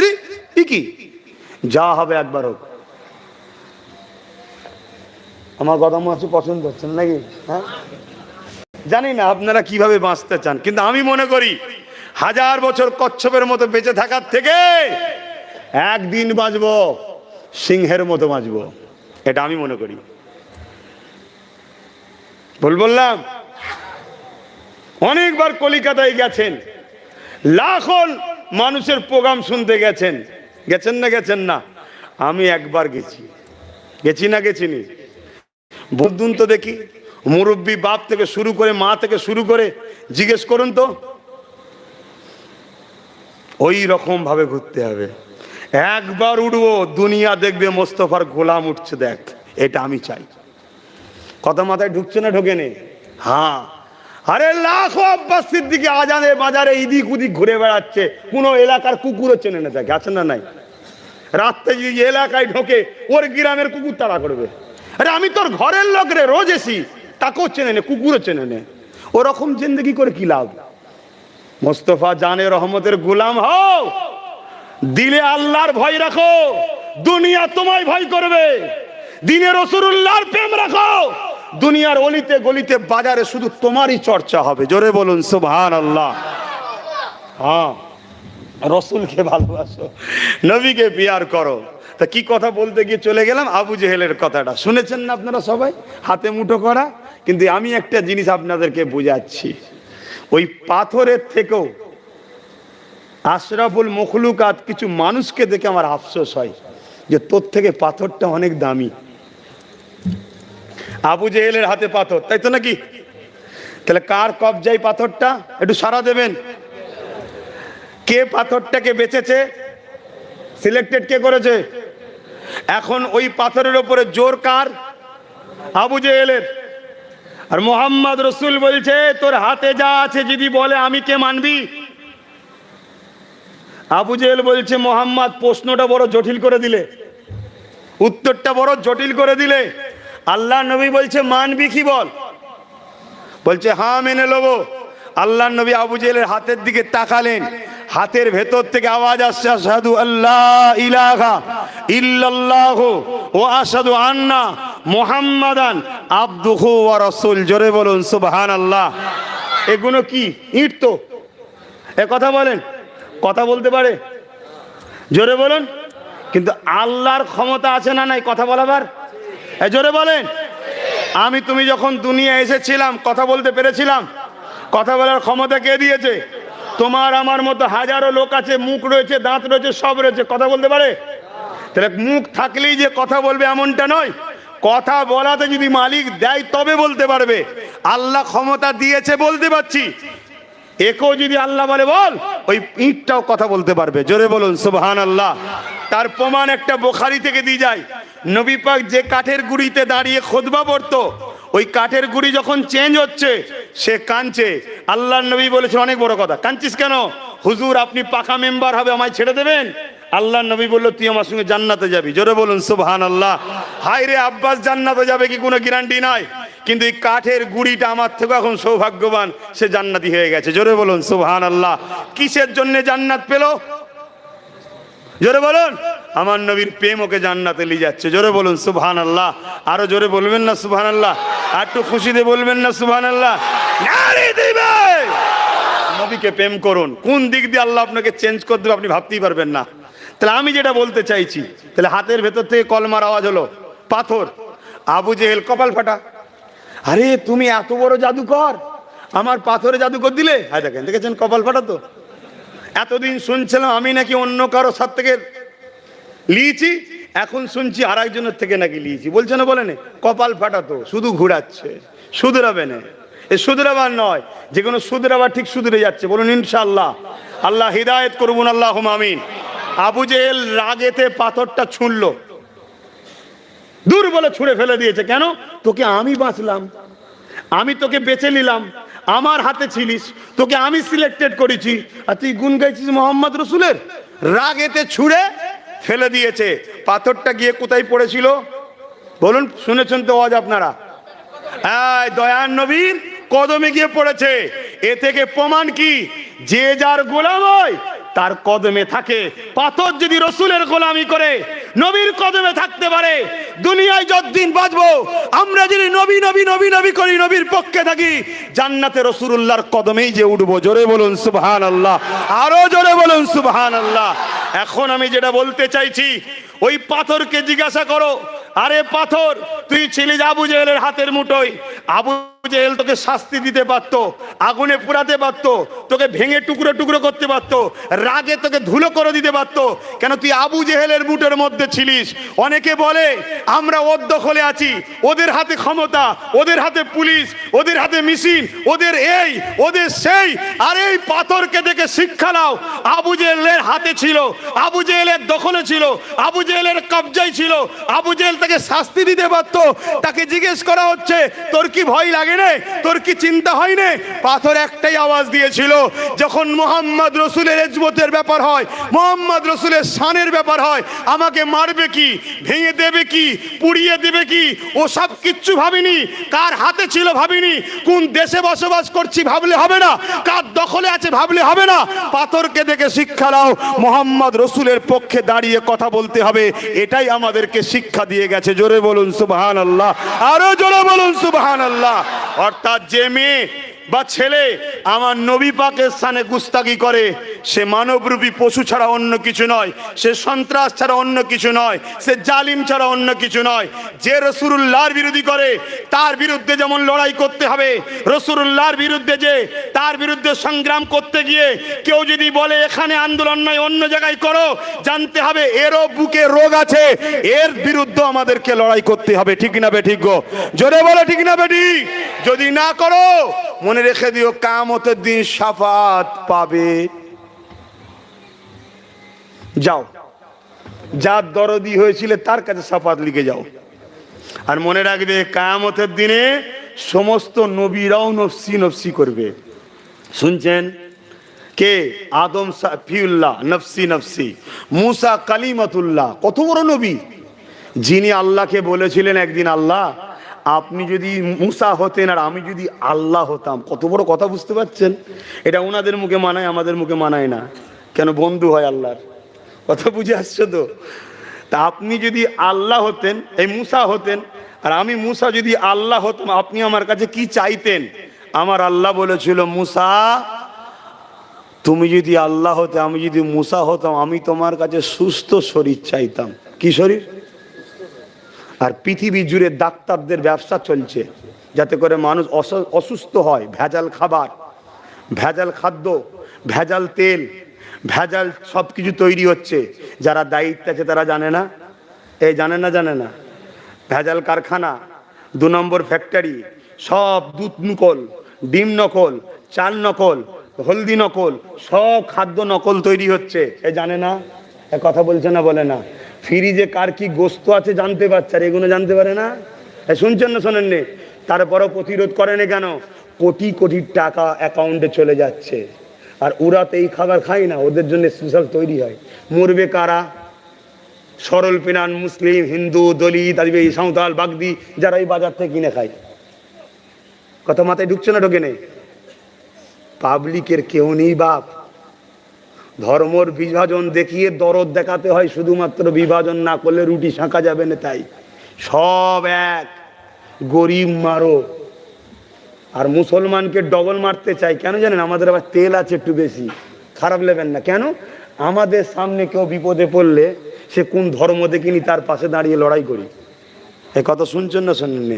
এজন্য আমাদেরকে ডবল মার হচ্ছে যে তুই তোর মতো চুপ থাক না, তুই আবার বেশি দরদ দেখাচ্ছিস কেন? ওই জন্য এক মারছে, আর এক কারণে মারছে আমরা গরিব তাই। ওদের বাড়ির কুকুরের থেকে আমাদের দাম কম। ওদের বাড়ির কুকুর যদি একটু কেউ কঞ্চির বাড়ি মেরে দেয় তার যাবজ্জীবন জেল হয়ে যাবে। আর আমার ঘরের ছেলে, মনে পড়ছে না আনিস খান, ছাদ থেকে ফেলে দিল, বিচার হয়েছে? হবে না। এই কথা বুঝছেন না, বোঝেন না? হ্যাঁ, অনেক আমার ঘরের বোন, সে আদিবাসী হোক হিন্দু হোক, ছোট্ট ছোট্ট বোন রেপ হয়ে কবে শেষ হয়ে গেল, কোনো বিচার হচ্ছে? হবে না। কেন? গরিব। কিন্তু আমার ইসলাম শিখিয়েছে গরিবকে যে ভালোবাসে আল্লাহ কিয়ামতের দিন তাকে ভালোবাসে জান্নাত দেবে। জোরে বলুন সুবহানাল্লাহ। প্রশ্ন হতে পারে, গরিব যদি হিন্দু হয়, তাকেও যদি কেউ খানা দেয়, ভাত দেয়, পাশে দাঁড়ায়, আমার আল্লাহ বলবে তুই আমার সৃষ্টির ওপরে দয়া দেখিয়েছিস, কোন ধর্মের দেখার দরকার নেই, আমার সৃষ্টি তো, যা তোর ওপরে আমি আজ দয়া দেখিয়ে জান্নাত দিচ্ছি। জোরে বলুন সুবহানাল্লাহ। তাহলে গরিবের বন্ধু মুহাম্মদ রসুল। জোরে বলুন সুবহানাল্লাহ। যদি আমরা সেই নবীর হই তাহলে আমাদেরকে ভাবতে হবে কে গরিবকে বাঁচাতে চায়, কে গরিবকে লুটতে চায়। যারা লোটে তাদের পক্ষপাতিত্ব করা মানে আমরাও গরিবদের দুশ্মন। কথা বুঝছেন না, বোঝেন না? আর যদি গরিবের পক্ষে হই তাহলে গরিবকে যারা লোটে তাদের বিরুদ্ধে আমাদেরকে লড়তে হবে। এটা আমাদের কাজ। আমরা অনেকে মনে করি নামাজ পড়ে নিয়েছি, রোজা রেখে নিয়েছি, হজ করে দিয়েছি, দাড়ি টুপি রেখে দিয়েছি, ডিউটি হয়তো পালন হয়ে গেল। এ যুবকেরা, তরুণীরা, বাপেরা, ইসলাম এত সহজ জিনিস নয় গো। নামাজ পড়েছেন, নিজের উপকার করেছেন, রোজা রেখেছেন, নিজের উপকার করেছেন, দাড়ি পরে রেখেছেন, নিজের উপকার করেছেন, হজ করেছেন, নিজের জিন্দেগির কামিয়াবি করেছেন। সমাজের জন্য আপনি কি করলেন বলেন? ইসলাম এত ঠুনকো ধর্ম নয়, ইসলাম এত ছোট জায়গা নয়। আল্লাহ পাক কোরআনের মধ্যে জানিয়ে দিলে, এ দুনিয়ার মানুষেরা, আমি তোমাদেরকে দুটো কাজ দিয়েছি। প্রথম নম্বর কাজ হলো তোমরা অন্যায়ের বিরোধী করো, দ্বিতীয় নম্বর কাজ হলো ন্যায়কে প্রতিষ্ঠিত করো। একটা তারিখের হিসাব আপনাদেরকে দিয়ে যায়। অবশ্যই ইসলামের মধ্যে নামাজ আছে, ইসলামের মধ্যে রোজা আছে, ইসলামের মধ্যে দাড়ি টুপি মসজিদ মাদ্রাসা রয়েছে। কিন্তু ঠান্ডা মাথায় শুনে রেখে দেন, আমার নবী পাক মেরাজ থেকে নামাজ রোজা এনেছে, তার আগে আমাদের জন্য নামাজ রোজা ফরজ ছিল না। এ যুবকেরা, তরুণীরা, বাপেরা, তাহলে আমার নবী পাক তার আগে কি কাজ করেছে শুনছেন সবাই? 570 খ্রিস্টাব্দে আল্লাহ নবী দুনিয়ায় এসেছে। কত? জন্ম না এসছে? জোরে বলুন। এসেছে, জন্ম বলবেন না, এটা নবীর সামনে বিয়াদবি। আমাদেরকে জন্ম পড়ানো হয়, বিয়াদব বানানো হয়। পরীক্ষায় যদি পড়ে 570 খ্রিস্টাব্দে নবীর জন্ম, আপনি জন্ম কেটে দিয়ে লিখবেন আগমন। ফেল হয়ে যাবেন তবুও ভালো, আগমন লিখবেন। আকীদা ঠিক করুন। কথা কিছু বুঝছেন না, বোঝেন না? এটাই তো পরীক্ষা। আরে তোমার 30 বছর, 40 বছর, 50 বছর দুনিয়ার ক্ষমতা, তোমার কবরটা থেকে শুরু হবে আখেরাতের রাস্তা। কত রকম ভাবে আমাদেরকে শেষ করা হচ্ছে জানেন? আর এই সব কিছুর পিছনে একটা শক্তি আছে যাকে বলা হয় রাজ ক্ষমতা। কি বলা হয়? রাজ ক্ষমতা। আর ওই ক্ষমতা যাদের হাতে তাদেরকে দিই, কিন্তু আমরাই দিই। কিন্তু আমরা একবারও ভাবছি না আমাদেরকে কিভাবে শেষ করা হচ্ছে। খুব ভালো দাঁড়িয়ে বুঝবেন, আল্লাহ নবী 570 খ্রিস্টাব্দে বারের বিলাওয়া সোমবার শুভেচ্ছা থেকে সময় দুনিয়া জমিনে আগমন করেছে। আল্লাহ নবী 40 বছর বয়সে নবুয়াতের এলান করেছে, নবুয়াতের কাজ শুরু করেছে। 570-এর সঙ্গে 40-কে যদি যোগ করেন তাহলে কত হবে? 610 হবে। আমার নবী পাক মেরাজ থেকে নামাজ এনেছে। নবী মেরাজে কবে গেছে জানেন? বলবেন তো?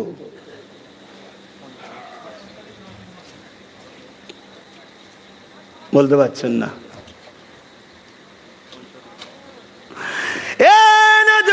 তরুণেরা, আল্লাহ নবী মেরাজে গেছে 621-এ, মনে রাখবেন 621-এ নবী আমার নবুয়াতের কাজ শুরু করেছে 610-এ। 610 আর 21 তাহলে 11টা বছর পরে নবী মেরাজে গেছে। ওই মেরাজ থেকে নামাজ রোজা এনেছে।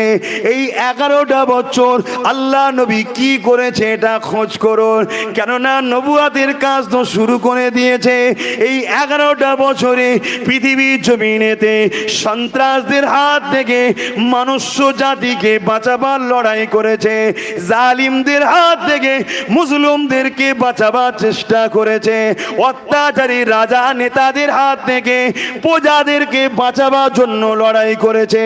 এতিম বিধবাদের উপরে জুলুম অত্যাচার হতো, তাদেরকে জালিমদের হাত থেকে বাঁচাবার চেষ্টা করেছে। এ যুবকেরা, তরুণীরা, বাপেরা, আল্লাহ নবী, নূর নবী, দয়া নবী এই 11টা বছর ধরে নারী দিগকে জেন্ত জেন্ত পুঁতে দেওয়া হতো। নবী আমার এখনো বন্ধ করেছে। এই জমিনের ওপরে রোমের মতো জায়গাতে গরিবের ঘরের ছেলে দিগকে বাঘের সঙ্গে কুস্তি লড়ানো হতো। ওই বাঘের খোরাক হয়ে যেত গরিবের ছেলেগুলো। আল্লাহ নবী এই অমানবিক অত্যাচারের হাত থেকে গরিবদের ঘরে বাঁচিয়েছে। এক কথাই বলতে পারি, আল্লাহ নবী 11টা বছর ধরে পৃথিবীর সমস্ত অন্যায়ের বিরুদ্ধে লড়েছে, পৃথিবীর সমস্ত সন্ত্রাসের বিরুদ্ধে লড়েছে, পৃথিবীর সমস্ত জালিমদের বিরুদ্ধে লড়ে পৃথিবীর অসহায় গরিব দুঃখী মানুষগুলোকে হাসাবার জন্য আল্লাহ নবী লড়াই করেছে। পৃথিবীর অন্ধকারকে মুছেছে, পৃথিবীর অত্যাচারকে বন্ধ করেছে, সন্ত্রাস মুক্ত পৃথিবী বানিয়েছে, জুলুম মুক্ত পৃথিবী বানিয়েছে, অত্যাচার শাসকের হাত থেকে পৃথিবীকে বাঁচিয়েছে, নারীদের অধিকারটা ফিরিয়ে দিয়েছে। 11টা বছর ধরে জঙ্গল পরিষ্কার যখন হয়ে যায়, আমার আল্লাহ আমার নবী পাককে মেরাজে দাওয়াত দেয়, বন্ধু আসুন, জঙ্গল তো পরিষ্কার হয়ে গেছে, এবারে চুপচাপ বসে থাকবেন কেন? নামাজ নিয়ে যান, রোজা নিয়ে যান, ওই পরিষ্কার জমিনে আমার নামাজ রোজার চাষ করুন। আরো জোরে বলুন সুবহান। মুসলমান যদি দাবি করি নামাজ চাষ করতে হবে, ঠিকই কথা, অন্যায়কে আগে মিটাতে হবে। গ্রামে হাজারো গরিব বাড়ি আছে, খেতে পায় না, আর টিনের চালার লোকটা একবার নেতা হয়ে 10 তলা হলো কি করে খোঁজ নিতে হবে। হুজুর নিতে গেলে থানা পুলিশ হবে, কিচ্ছু বুঝি না। দুনিয়ার জেলকে যদি ভয় করো জাহান্নাম যেতে হবে, আর দুনিয়ায় যদি ইনসাফের পক্ষে দাঁড়াতে গিয়ে চলে যাও পরকালে আল্লাহর জান্নাত পাবে। আমি যে ওয়াজ করছি আমারও বিপদ আছে না নাই? তাহলে বলছি কেন? এখানে গলা বাঁচিয়ে যদি সব ঠিক সব ঠিক, আমায় দাও না টেবিলের তলায়, ওইখানে ধুলাই হবে না? হবে না? ওইখানে ধুলাইটা বেশি কষ্ট না এখানেরটা? জোরে বলো। এখানে তো 10 জন কাঁদবে, 10 দিন হলেও তো রাস্তায় নামবে। কথা বুঝে আসছে না? নাই 2-10টা উকিলও তো দাঁড়াবে। ওখানে শুধু বলবে ফেরেশতা জাহান্নাম। কারো আর ঘাড়ের মাজাল আছে কেন যাব বলার? বলবেন তো আছে? অতএব আপনার গ্রামে গরিবের উপরে জুলুম হচ্ছে কি না হচ্ছে প্রত্যেকটা নামাজি রোজাদার মুসলিমের দায়িত্ব দেখতে হবে। হুজুর কি হবে অত কি হবে বুঝি না, এটা আইন, আল্লাহর বিধান, এটা মানতে হবে। আপনার পাশের পাড়ায় হিন্দুর উপরে জুলুম হচ্ছে কিনা আপনাকে দেখতে হবে।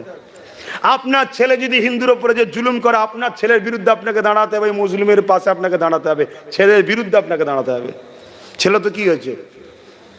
ইসলাম জুলুমের পক্ষে নয়, ইসলাম জুলুমকে মিটাবার নাম, সন্ত্রাসকে মিটাবার নাম।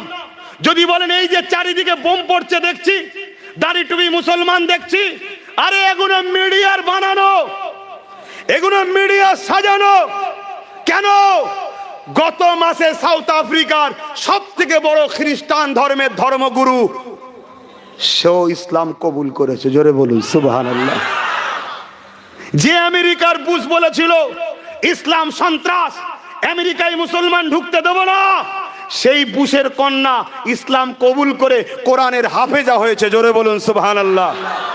ব্রিটেনের সবচেয়ে বড় পত্রিকার রাইটার 20 বছর ইসলামের বিরুদ্ধে লিখে গেছে, কোরআন পড়তে শুরু করেছে, ভুলবার করে লিখবো।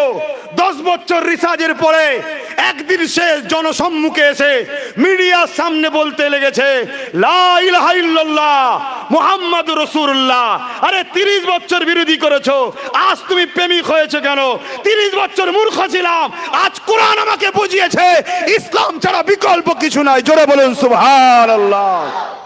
ইসলাম প্রতিশোধ নেয় না, ইসলাম পাল্টে দেয়। জোরে বলুন সুবহানাল্লাহ। এই যে পাল্টে দেওয়ার সিস্টেম, মসজিদ ভাঙলো যে আল্লাহ তাকে পাল্টে দিল, সে 100টা মসজিদ তৈরি করেছে। জোরে বলুন সুবহানাল্লাহ। এই যে পাল্টে দেওয়ার সিস্টেম, এটা বড় ভয় তাদের কাছে যারা ধর্মকে সাইন বেট করে মানুষকে লোটে, তাদের কাছে। কথা মাথায় ঢুকছে না? ঢুকে না। যারা মানুষকে গোলাম বানাতে চায়, মানুষকে রাখেল বানাতে চায়, মানুষের বেটিগুলো নিজের ভোগের সম্পদ বানাতে চায়, যারা সমাজের মানুষগুলোকে গলায় বেড়ি দিয়ে গোলাম বানিয়ে রাখতে চায়, ভিক্ষা দেবো খাবি, সমাজে বলে না আমার রাস্তায় চলিস, আমার ভিক্ষা পাস, বলে না? বলে না? এদের লক্ষ্য মানুষের প্রভু হব আমরা। কি লক্ষ্য বলুন? মানুষের প্রভু হব। এদের স্বপ্ন আমি ফেরাউন হব, নমরুদ হব, সাদ্দাত হব। কিন্তু বদমাইশ গুলো জানে না ফেরাউনের শেষ পরিণতি কি হয়েছিল, সাদ্দাতের কি হয়েছিল, নমরুদের কি হয়েছিল, এরা জানে না। তাই এরা মানুষকে গোলাম বানাতে চায়। এদের কাছে মুসলিম নয়, হিন্দু নয়, আদিবাসী কেউ নয়, এরা একটাই জিনিস দেখে, গরিব আমার দাস দাসী। শুনছেন না? শোনেন না? তাই এরা মানুষকে গোলাম বানাবার জন্য নানা রকম চক্রান্ত করে। অনেকে বলে না, আরে আমরা তো দিই তোদেরকে আলু পটল পেঁয়াজ 1000 টাকা, বলে না? বলে না? এই কথা বলছে না তো? অসুবিধা হচ্ছে বলুন? আপনার টাইম শেষ, আমি দোয়া করে দিচ্ছি। এবার যা হচ্ছে আমার টাইমে হচ্ছে, আপনার টাইম শেষ, আমি দরদ দিয়ে বুঝাচ্ছি। এ অসুবিধা হচ্ছে? অনেকে বলে না? বলে না? আরে আমরা তো দিই, আব্বাস সিদ্দিকী দেয়, এ বলে না? বলে না? আপনাকে আমি ছোট্ট একটা তথ্য দিচ্ছি, ছোট্ট একটা তথ্য। আমার হিন্দু ভাইদের একটা সম্পদ আছে যাকে দেওবত্য সম্পদ বলে। কি বলে? দেওবত্য সম্পদ। ওই সম্পদের যা টাকা হবে হিন্দু ভাইদের গরিব বাচ্চাদের পড়াশোনা, শিক্ষা, এক কথা হিন্দু ধর্মের পিছনে খরচ হবে। এটা পূর্বপুরুষরা করে গেছে। তা আমাদের পূর্বপুরুষরা একটা সম্পদ রেখে গেছে, সেটাকে বলা হয় ওয়াকাফ এস্টেট। কি বলে? ওয়াকাফ এস্টেট। ওয়াকাফ এস্টেটের পার বছরে ইনকাম কম বেশি 22,000 কোটি টাকা। কত? 22,000 কোটি। 22,000 কোটি থেকে 2,000 কোটি টাকা খরচ করে। ওই 1,000, 500, 2,000, ইমাম 3,000, বুঝতে পারছেন না কত খরচ হয়? 2,000 কোটি। কত? তাহলে পকেটে থাকে কত? 20,000 কোটি। কার টাকা দেয়? আমাদের। আবার বলে আমি দিই। ওরে বদমাইশ, তুই তো আমার 20,000 লুটে খাচ্ছিস। আমাদের কপাল ফাটা, তাই ওদের হাতে দায়িত্ব রেখে দিয়েছি 77 বছর ধরে, নিজেরা লিবার একবার স্বপ্ন দেখিনি। তাই আমি আব্বাস সিদ্দিকী, আমি নিবার স্বপ্ন দেখছি। আপনাদের আপত্তি আছে? এই জোরে বলেন। আমার কাছে বহুত মানুষ যায় পড়াশোনার জন্য অর্থলিতে, আমার 1 বালতি আছে, আমার ভালোবাসার লোকেরা দেয় 1 বালতি, কাউকে 1 ঢোক, কাউকে 1 ঢোক, কাউকে 1 ঢোক খাওয়াই। আমি চাই চলো সবাই মিলে সাগরটা দখল করি। পার বছরে 22,000 কোটি। চলো 1,000-এর পিছনে ছুটুনি, 10,000 করে যদি মাসে দিয়ে হয় তাও শেষ হবে না। 3,000-এর পিছনে ছুটুনি, 20,000 যদি মাসে ইমামের দেওয়া হয় তাও শেষ হবে না। কিন্তু কপাল ফাটা যদি হয় ভিক্ষার পিছনেই থাকবে, আর যদি নসিব বলা হয় ভাববে। এ কথা মাথায় ঢুকছে না ঢোকে না? আমার কথা কাউকে বেজার লাগছে? হ্যাঁ, ভাবো ভাবো। আর যখনই আবার আমি কিছু বুঝাবো, আবার কেউ এসে বলবে এই এ যা হচ্ছে না, ডাকাত ঘরে ঢুকে পড়বে। এই বুঝতে পারছেন না? পারেন না? আরে ডাকাত তো বাবা ঢুকছে বেরোচ্ছে, ঢুকছে বেরোচ্ছে, ঠিক না বেঠিক গো? হ্যাঁ, কি গো ভুল বলছি নাকি? এই বাংলায় ডাকাত ছিল? কথা বুঝছেন না, বোঝেন না? এই বাংলায় ডাকাত ছিল কি? হু করে ঢুকেই যাচ্ছে, ঢুকেই যাচ্ছে। কেন? চোরকে পাহারা দিয়েছি তাই। চোর এখন আমাদের পাহারাদার। তো চোর তো ডাকাতের সঙ্গে সেটিং করে নিয়েছে। এই আমি ঢুকে মাঝে মাঝে ভয় দেখাবো, যাতে করে জনগণ তোর উপরেই ভরসা করে, কিন্তু তুই চুরি করে 60 আমায় পাঠাবি, 40 তোর কাছে রাখবি। শুনছেন না? শোনেন না? আমরা হাঁ করার মতো চোরের উপরে ভরসা করে বসে আছি। অতএব বাপ, নিজের জমি, নিজের সম্পদ, নিজের বাড়ি, নিজের বাচ্চা ওই কুমিরের কাছে লালন পালন, এই শিয়ালের কাছে লালন পালন করতে দিওনি, নিজে লালন পালন করো। এই যে জমি আছে না, আপনারা সব চাষ করেন তো নাকি? কি গো বলবেন তো? রাগ হচ্ছে নাকি ভাই? অসুবিধা হচ্ছে? তাহলে খিদে পেয়ে গেছে নাকি? খিদে পেয়ে গেছে ভাই? খাবার টাবার আছে? কমিটি কই? কি আছে? প্যাকেট না বসে? প্যাকেট দে দেন তো ভাই। যার যার খিদে লেগেছে চলে যাবে, 10টা থাকুক, 10 জনকে একটু বুঝাই। দেন না, পিছন থেকে দেওয়া শুরু করেন, কোনো অসুবিধা নেই। আরে দেন না রে বাবা, শিয়ালের ইমান পরীক্ষা হোক না। একটা মুরগি যাই যাবে, কি আছে? খারাপ নেবেন না, আপনারা আমাদের আপন তো একটু আনন্দ করছে না। বাপ একটু বোঝেন, খুব ভালো তারে বোঝেন, খুব ভালো তারে বোঝেন, না হয় ক্ষতি হয়ে যাবে। আপনি আমি কোনো রকম ভাবে গোলে মালে চলে যাচ্ছে, আপনার আমার বাচ্চাটার কি হবে ভাবছেন? হ্যাঁ, এই যে জমিন চাষ করে না অনেকে, দেখবেন অন্য লোককে চাষ করতে দেয়, আর চাষ করার নামে ভাগ রেকর্ড করে না? করে না? বলুন বলুন। আমাদের এত অভ্যাস খারাপ, আমরা এত আরাম পিপাসিত হয়ে গেছি, আমরা কাউকে 30 বছর চাষ করতে দিয়েছি, কাউকে 34 বছর চাষ করতে দিয়েছি, এখন কাউকে প্রায় 15 বছর চাষ করতে দিয়েছি। ভাগ রেকর্ড করতে করতে এখন তো বলছে আর কিছু নেই। এই বলছে না? বলে নেই। আর লাস্টে ওই দিনের শেষে 2 কেজি আলু, একটু সর্ষের তেল আর একটু আলু চাল। ভাই এইটুকু কেন? যা দিচ্ছি লেলে, বেশি কথা বলবি নি। শুনছেন না? শোনেন না? বলছে না? বলে নেই। আমার বক্তব্য হচ্ছে, জমি ভাগ রেকর্ড হয়ে যাচ্ছে, আর জমি দেননি, নিজে চাষ করুন, নিজে চাষ করুন। নিজে চাষ করলে লাভ কি শুনুন, 1 বস্তা হোক আর 10 বস্তা হোক, নিজের মেহনতের ফল নিজে নেবেন, মনটা খুশি হবে। নিজে চাষ করলে লাভ কি শুনুন, হয়তো 70-80 বছর চাষ করেননি, বড় কষ্ট হবে প্রথমবারের চাষে হয়তো 1 বস্তা ফল পাবেন। কত? একটা। প্রথমবারের চাষে কত হয়? একটাই তো হয়েছে নাকি? দ্বিতীয়বার চাষ করুন, অন্য ফসল একটু বাড়বে। তৃতীয়বার বন্ধ করবেন না চাষ, চাষ চালিয়ে যান, আবার দেখবেন ফসল বাড়বে। চতুর্থবারও চাষ করুন, চাষ করে যান, চাষ করে যান, চাষ করে যান।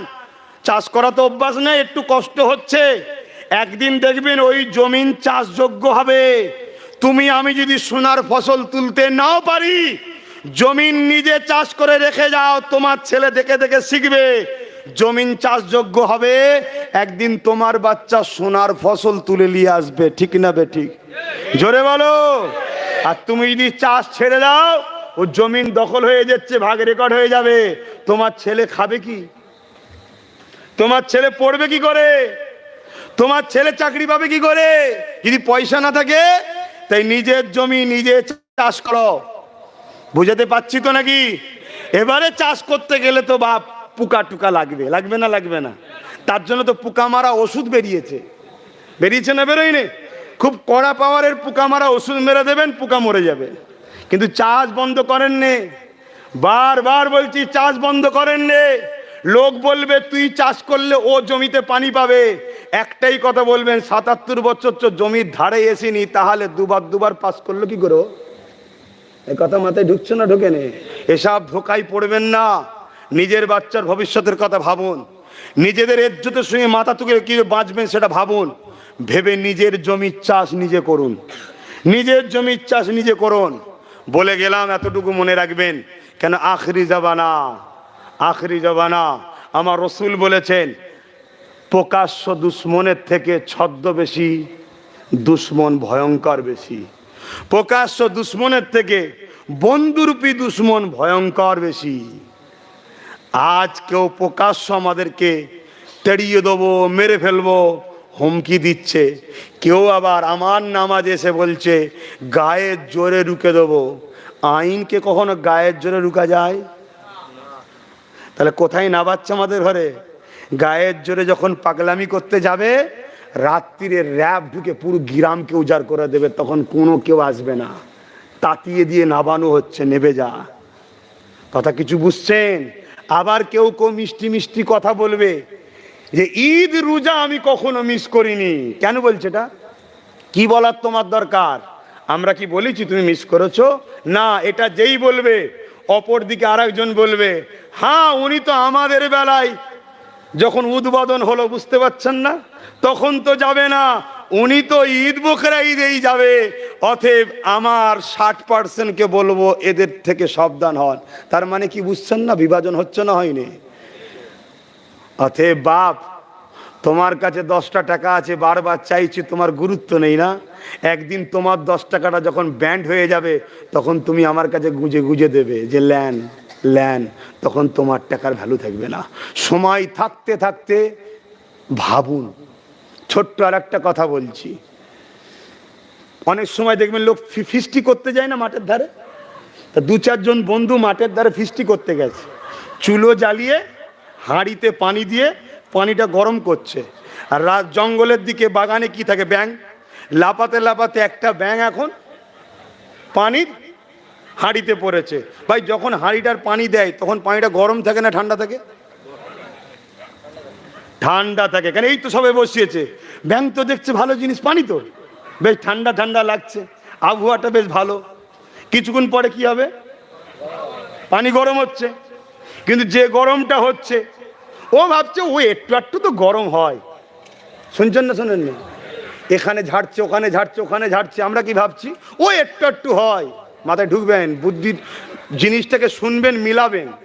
হাঁ করার মতো শুনলে হবে না, আমি অনেক দূর থেকে বলছি, অনেক দূর থেকে বলছি, বুঝেলেন কথা? কিছু বুঝছেন না, বোঝেন না? হ্যাঁ, ব্যাঙও ভাবছে একটু একটু গরম হচ্ছে, তো ও সব ঠিকই আছে, আটটু পরে আটটু গরম হচ্ছে, গায়ে সহ্য করে লিবার মতো।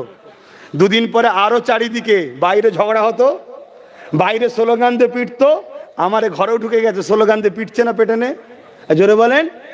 একটু গরম হয়েছে, ভাবছে ব্যাঙ ঠিকই তো আছে, অসুবিধে নেই। কিন্তু আস্তে আস্তে ওর শরীরের যে পাওয়ার থাকে, আগুন বা গরমের কাজ হচ্ছে আপনার এনার্জিকে নষ্ট করে দেয়। এই গরমের সময় ঘেমে গেলে দেবেন আস্তে আস্তে এনার্জি ঘুমিয়ে পড়ে। কেন ঘেমে গেলে? ওর হাকিকাতে এনার্জিটা লস হচ্ছে। তো গরম পানি আস্তে আস্তে গরম হচ্ছে, তো ব্যাঙের যে এনার্জি ছিল, পাওয়ার, ওটাকে তখন এবার গরম যখন খুব বেড়েছে, ব্যাঙ দেখছে তো বিপদের জায়গা মনে হচ্ছে, কিন্তু ওদের বেরোতে হবে, কিন্তু তখন লাফাতে চাইছে, আর পারবে কেন? ওর সব এনার্জি কেনে নিয়েছে ওই পানি। এবারে সে লাফাতে চাইছে, বেরোতে চাইছে, বেরোতে চাইছে, বেরোতে পারলো না, মারা গেল। ব্যাঙটা মারা গেল কেন? উত্তর দেন। ব্যাঙটা মারা গেল কেন? সঠিক সময় সঠিক সিদ্ধান্ত নেয়নি বলে। আমরা কিন্তু সিদ্ধান্ত ভুল করছি। সময় এসেছে দ্রুত সিদ্ধান্ত নিন, দ্রুত নিন। যদি দ্রুত না নেন, আপনাদেরও আস্তে আস্তে এনার্জি কিন্তু লস হচ্ছে। হালকা হালকা টাচ হচ্ছে, তো হালকা হালকা গরম, কষ্টটা ঠিক হচ্ছে না, কিন্তু একটা দিন আসছে আপনার মনে হবে যে আমাকে লাভ মেরে বাইরে বেরিয়ে অন্য কোনো জায়গায় যাওয়ার দরকার। সেদিন কিন্তু আর ক্ষমতা, বলুন বলুন, আমি আপনাদের জন্য নিজের দুশ্মন বাড়াচ্ছি না কমাচ্ছি? জোরে বলেন। হ্যাঁ, বাড়াচ্ছি, বাড়াচ্ছি, বাড়াচ্ছি। তাহলে কেন আপনাদের জন্য দুশ্মন বাড়াচ্ছি? কি জন্যে? আপনাদেরকে ভালোবাসি, কেন ভালোবাসি? আপনারা আমার নবীর উম্মত, আপনারা আমার আল্লাহর সৃষ্টি। পাশাপাশি আপনাদের সাথে সাথে আদিবাসী, দলিত, গরিব, হিন্দুদের ঘরেও বাঁচাতে চেষ্টা করছি, কিন্তু সেটা এখানে নয়। জনসভা করি, নিশ্চয়ই আপনারা শুনেছেন। কেন? তারাও তো আমাদের ভাই। কি ভাই না? ভাই না? পৃথিবীতে প্রথমে একটা নারী একটা পুরুষ এসেছিল, দুজনের মিলনে পৃথিবীতে মানুষ তৈরি হয়েছে। বাপ আদম, মা হাওয়া। আমারও প্রথম বাবা তিনি। হিন্দু, দলিত, আদিবাসী সবার প্রথম বাবা তিনি। আমারও প্রথম মা যিনি, পৃথিবীর সবার প্রথম মা তিনি। কথা মাথায় ঢুকছে না? ঢোকেনি? কিন্তু আজ আমরা দুনিয়ার বেড়াজালে জড়িয়ে হিন্দু, মুসলমান, দলিত, আদিবাসী মারপিট করছি। মনে রাখবেন, আমরা ভাই ভাই মারপিট করছি। এক মায়ের ছেলে, এক বাপের ছেলে মারপিট করছি। আর এই মারপিটের পিছনে কিছু সাধুপর বিজনেসম্যান আছে, তারা লাগিয়ে দেয়। শুনছেন না শোনেন নে? কেন লাগিয়ে দেয়? আমরা একসাথে হলে যেমন ব্রিটিশ পালিয়েছিল, আমরা একসাথে হলে সব ব্রিটিশকে পালাতে হবে। এজন্য আমাদেরকে এক হতে কোনোদিন দেবে না। আমরা এক হলে প্রত্যেকটা চোর ধরা পড়বে। গ্রামবাসী যদি সবাই এক হয়, গ্রামে চুরি হবে? গ্রামের দু চারটে বাড়িকে হাতে না করলে চুরি হতে পারে না বাপ। কেন? কার বাড়িতে রাত্রিরে মেসেজ দেবে, চলে আয়, সব ঘুমোচ্ছে। এই ইনফরমেশনটা দিবার জন্য লোক রাখে গ্রামে। শুনছেন না শোনেননি? অতএব আমরা যদি ভাই ভাই, হিন্দু, মুসলমান, আদিবাসী এক হয়ে যায়, পৃথিবীতে কোনো দিন কোনো শক্তির ক্ষমতা নেই যে এই গরিব যে আমরা হচ্ছে আমাদেরকে এইভাবে লুটতে পারবে। আমাদের দোষে আমরা শেষ হচ্ছি। তো যাক, কে আমার মেসেজ নেবে না নেবে পরের কথা। আজ আপনারা যারা শুনছেন, আশা রাখবো যতদিন বাঁচবেন আমার এই কথাটাকে আপনারা অ্যাকসেপ্ট করবেন। সেই কথাটা হলো এটাই, জীবনে কোনোদিন অন্যায়ের পক্ষে থাকবো না। যতদিন বাঁচবো গরিব ও ন্যায়ের পক্ষে থাকবো। এই কথাই কারা আমার সঙ্গে একমত? একটু হাত তুলে দেখাবেন। সে গরিব যদি হিন্দু হয় তার পাশে দাঁড়াবেন, অন্যায়কারী যদি মুসলমান হয় তার বিরুদ্ধে লড়বেন। এই কথাই একমত তো? হাত নাবান। এইটা মনে রাখবেন। কেন? অন্যায়ের পক্ষে থাকার নাম ইসলাম নয়, অন্যায়ের বিরুদ্ধে থাকার নাম ইসলাম। মুসলমান বাপ মুসলমান, ছেলে মুসলমান, এর নাম ইসলাম নয়। অন্যায় বিরোধী যে করে সেই হলো হাকিকাতে মুসলমান। আমি বুঝাতে পারছি তো নাকি? এই কথাটা মাথায় রাখবেন। যদি বলেন ভাইজান আমরা তো 10 জন, ওরা তো 50 জন, তো কি হবে? কি হবে? ওটা তোমায় জেনে লাভ নেই। ফাইসাল্লা আল্লাহর উপরে রাখো। তুমি আল্লাহর খুশির জন্য 10 জনই হকের পক্ষে থাকবে। যদি একা হয়ে যাও তাও হকের পক্ষে থাকবে, গরিবের পক্ষে থাকবে, ন্যায়ের পক্ষে থাকবে, সত্যের পক্ষে থাকবে, মানবতার পক্ষে থাকবে, এতিমের পক্ষে থাকবে, বিধবার পক্ষে থাকবে, নিজের মাতৃভূমির পক্ষে থাকবে। তোমার গলায় যদি ছুরি রেখে দিয়ে বলা হয় জুলুমের পক্ষে আয়, তুমি ওই ছুরিকে গলায় বসিয়ে লিয়া পছন্দ করো, জুলুমের পক্ষে যেও না। কেন? তোমার মৃত্যু যদি ছুরিতে লেখা থাকে তবেই মৃত্যু হবে। তোমার মৃত্যু যদি ছুরিতে লেখা না থাকে, যেমন আগুনে ফেলে ইব্রাহিম নবীকে পুড়াতে পারেনি, ইব্রাহিম নবী বাচ্চার গলায় ছুরি চালিয়েও ছুরিকে কাটাতে পারেনি। তোমার যদি মৃত্যু না লেখা থাকে, পৃথিবীর কোনো শক্তি তোমায় মৃত্যু দিতে পারবে না। কিন্তু তুমি যদি জুলুমের পক্ষে চলে যাও, আজ নয় কাল তোমার মৃত্যু হবেই, তুমি জাহান্নামে যাবে। শুনছেন বাপজানেরা? তাই আমি বিদায় নেব। আমার জন্য দোয়া করবেন, আমি আপনাদের জন্য দোয়া করি। আমার জন্য কি দোয়া করবেন? আল্লাহ আমাকে যতদিন বাঁচিয়ে রাখবে, গরিব, দিন দুঃখী, অসহায়ের পক্ষে থাকি, হক কথা বলি, হকের পক্ষে চলি, ইমানের সঙ্গে ইজ্জতের সঙ্গে যেন আল্লাহ মরণ দেয়। বোন আল্লাহুম্মা আমিন। দ্বিতীয় দোয়া আমার নলেজ সিটির জন্য চাইবেন, আল্লাহ যেন আমাকে নলেজ সিটিটা তৈরি করার ক্ষমতা দেয়। বোন আল্লাহুম্মা আমিন। শেষ দোয়া আর একটা দরখাস্ত রাখবো। কি গো, চাইবো না? আমার ছোট ভাই নওশাদ সিদ্দিকী রাজনীতি করতে নেমেছে। জানেন আপনারা, রাজনীতি করা জায়েজ, দুর্নীতি করা হারাম। রাজনীতি করা জায়েজ, চুরি করা হারাম। রাজনীতি করা জায়েজ, দেশকে বিক্রি করা হারাম। রাজনীতি করা জায়েজ, দেশের সঙ্গে গাদ্দারি করা হারাম। রাজনীতি করা জায়েজ, দেশবাসীকে লুটা হারাম। যারা সৎ চরিত্রবান রাষ্ট্রনেতা হয়, কি বলে, রাজনীতির নেতা হয়, আল্লাহ তাদেরকে আরশে আজিমের ছায়া দেবে। জোরে বলুন সুবহানাল্লাহ। তাই আপনারা দোয়া করবেন আমার ভাই যেন গরিব দরদি হয়, দেশ দরদি হয়, গরিবের পক্ষে, দেশের পক্ষে। কেন আমার ভাই যদি গরিবকে লোটে আমার ভাই জাহান্নামে যাবে, আমার ভাই যদি দেশের বিরুদ্ধে যায় আমার ভাই জাহান্নামে যাবে। আমি বড় ভাই হয়ে ছোট ভাই জাহান্নামে যাক এটা চাই না। আপনারা চান? চান। কিন্তু দেশ ও দেশবাসীর সেবা করা মহান নেকির কাজ। রাসূলুল্লাহ 10 বছর করে দুনিয়ার মানুষকে শিখিয়েছে। তা আমার ভাই যদি সততার সঙ্গে করে, গরিবের জন্য করে, দেশের জন্য করে, সে রাসূলুল্লাহ সুন্নাত পাবে, গরিবের দোয়া আশীর্বাদ পাবে। তাই হিন্দু হোক, আদিবাসী হোক, সাঁওতাল হোক, বাগদি হোক, খ্রিস্টান হোক, মতুয়া হোক, শিখ হোক, পাঞ্জাবি হোক, কোন ধর্ম দেখলে হবে না। নেতা হয় পূজার জন্য, ধর্মগুরু নেতা নয়, ধর্মগুরু ধর্মের হয়। নওশাদ ধর্মগুরু সেজে নাবে না, ও মানুষ ও দেশের সেবা করতে নেমেছে। আল্লাহ যেন ওকে করার তৌফিক দেয়, বলুন আল্লাহুম্মা আমিন। আসুন সালাম দেবো, দোয়া করব। ইয়া নবী সালামুন।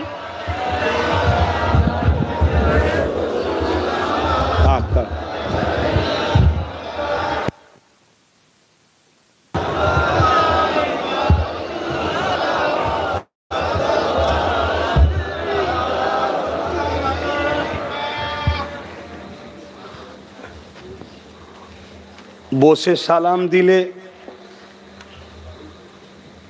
হতো না? হতো না? জোরে বলুন, বলুন। হতো। বাড়াবাড়ি ভালো নয়। তাহলে দাঁড়ালেন কেন? প্রেম। প্রেমের জন্য দলিল লাগে না, প্রেমের জন্য দলিল লাগে না। কেন? দলিল এখানে থাকে, প্রেম এখানে থাকে। তাই আল্লাহ ঈমানকে এখানে রেখেছে, মসলা, দলিল, শরিয়াতের, তরিকাতের কি বলে যে আইন কানুনকে আল্লাহ এখানে রেখেছে। এটা দলিল ছাড়া চলে, এটা দলিল দিয়ে চলে। বুঝতে পারছি তো? দাঁড়ানোটা এখানের ব্যাপার নয়, দাঁড়ানোটা এখানের ব্যাপার, প্রেমের ব্যাপার। প্রেমে দাঁড়িয়েছি। কেউ যদি বসে দেয়, আমরা কখনো বলি হ্যাঁ ও বেঈমান হয়ে গেছে, ইসলাম থেকে বেরিয়ে গেছে, এ বলেন নাকি? না, ওর প্রেম ওখানে, ওর ভালোবাসা ওখানে। যাকে ভালোবাসছি উনি তার সাথে বোঝাপড়া করে নেবে, ঠিক না বেঠিক? এই নিয়ে দলাদলি করবেন না। কিন্তু আমরা দাঁড়িয়ে দিই, আমাদের দাঁড়ানোলেও কেউ ফতোয়াবাজি করবেন না, দয়া করে বলছি। নিজেদের মধ্যে বিভাজন করবেন না। আমি প্রেমে দিই, আপনি দলিল খুঁজছেন। আল্লাহর নবী যখন উজু করতেন, উজুর পানিটা কি বলুন? না পাক। কিন্তু সাহাবা হুজুররা নবী যখন উজু করতেন গোল করে ঘিরে রিসারিসি করতেন, হুজুর উজুর পানি আমায় দেন, আমায় দেন, আমায় দেন। সেটাকে পাত্রে জমা করে রাখতো, চেহারায় মুখে মাখতেন, বলুন সুবহানাল্লাহ। আল্লাহর নবী যখন থুতু মুবারক ফেলতে ইচ্ছা করতেন, থুতু ফেলবে, আমি যদি থুতু ফেলি কি দিলেন? সিলিমচি। কেউ হাত বেরিয়েছে? কিন্তু রাসূলুল্লাহ যখন থুতু ফেলতে চাইতেন সাহাবাদের মধ্যে রেসারেসি হতো, হুজুর আমাকে দেন, হুজুর আমার, বুখারীর হাদিস বলছি, গল্প বলছি না, হুজুর আমাকে দেন। যে সাহাবীর হাতে পড়তো তিনি চেহারায় মাখতেন, কয়েকদিন ওই সাহাবীর শরীর থেকে মুশকে আম্বারের থেকেও বেশি খুশবু বেরোতো। জোরে বলুন সুবহানাল্লাহ। কোরআন হাদিসের কোনো জায়গায় দেখাতে পারবেন না আল্লাহ বা নবী বলেছে আমি থুতু ফেললে তোমরা নেবে, আমার হাবিব উজু করলে তোমরা পানি নেবে। সাহাবারা করেছে কেন? প্রেম। এটা দলিল নয়, এটা এখানের মশলা নয়, এটা এখানের ব্যাপার, ইমানের ব্যাপার। কথা কিছু বুঝছেন? তাই আমরা দাঁড়িয়েছি এখান থেকে, এখান থেকে নয়। এ বড় প্রশ্ন করে, একে যদি জিজ্ঞেস করেন আল্লাহ আছে, এ বলবে আমি জানি না। জিজ্ঞেস করুন কেন? এ সঙ্গে সঙ্গে চোখকে বলবে এই চোখ তুই দেখেছিস? এর চোখ ছাড়া চলতে পারে না। এর চোখ দেখে চাল লাগে? চোখ বলবে না আমি দেখিনি তো। এ তখন বলবে আমি জানি না। অমনি এ হাতকে বলবে এ হাত তুই ধরেছিস? এ আল্লাহকে ধরেছেন কেউ? হাত বলবে না তো আমি স্পর্শ করিনি তো। এ বলবে আমি জানি না। সঙ্গে সঙ্গে বলবে নাক, কে নাক? তুই ঘ্রাণ পেয়েছিস কেমন? নাক কি বলবে? আল্লাহর খুশবু পান আপনারা? নাক বলবে না, তখন এ বলবে আমি জানি না। সঙ্গে সঙ্গে জিভকে বলবে টেস্ট পেয়েছিস, টেস্ট কেমন? এ বলবে না। চাকি, আল্লাহকে চাকা যায়? নওজুবিল্লাহ। তখন বেরেন বলবে ভাই আমি যে পঞ্চ ইন্দ্রিয়ের ওপরে নির্ভর করি তারা কেউ সিগন্যাল দিচ্ছে না, আল্লাহ আমি মানি না, এ বলবে। শুনছেন না শোনেন না? একে জিজ্ঞেস করুন, এ আল্লাহ জানিস, আল্লাহ মানিস? এ বলবে আল্লাহর জন্য তো সব কিছু কুরবান। জোরে বলুন সুবহানাল্লাহ। এজন্য আল্লাহ এখানে থাকে, এখানে নয়। ইমান এখানে থাকে, এখানে নয়। খুব ভালো করে বুঝবেন, আমাকে ভুল বুঝছেন না তো? এ বড় প্রশ্ন করে, হাজারো প্রশ্ন করে, হাজারো ফতোয়া দেয়। আর একে জিজ্ঞেস করুন, এর কোনো ফতোয়াটা তো নেই। ভালো লাগে তো ভালো লাগে, আরে ও কানা রে যাই হোক, টেরা রে যাই হোক, মা তো হয় আমার, এখানে থাকে। এটা হলো প্রেমের জায়গা। এজন্য এখানে ইমান থাকে, এখানে ফতোয়া থাকে। এটা দিয়ে সবসময় ফতোয়াবাজি করবেন না, ফেঁসে যাবেন।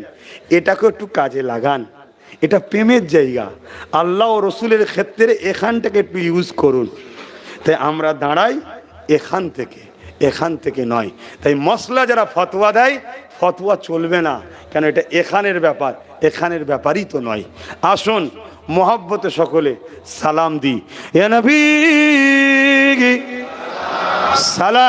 সালামুন, ইয়া রাসূল, ইয়া হাবিব,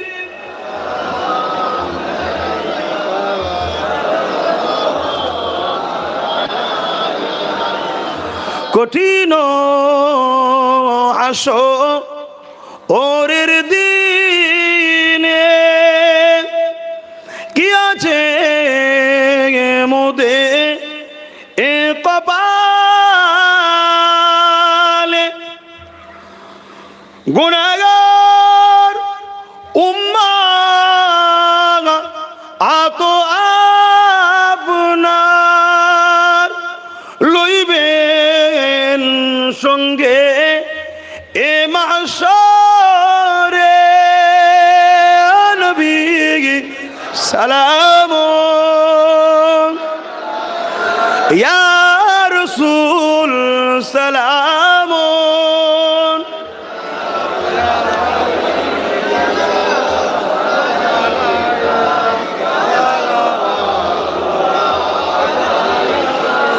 ইয়া নবী মদিনা হতে সব কিছুই পারেন দেখিতে, মুদের লাশ কবরে এ রাখিলে লইবেন আপন করে। নবী সালামুন, ইয়া রাসূল,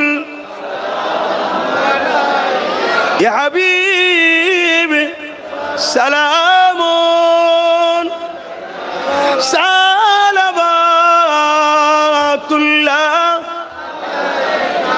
সকলে গায়ে গায়ে বসুন।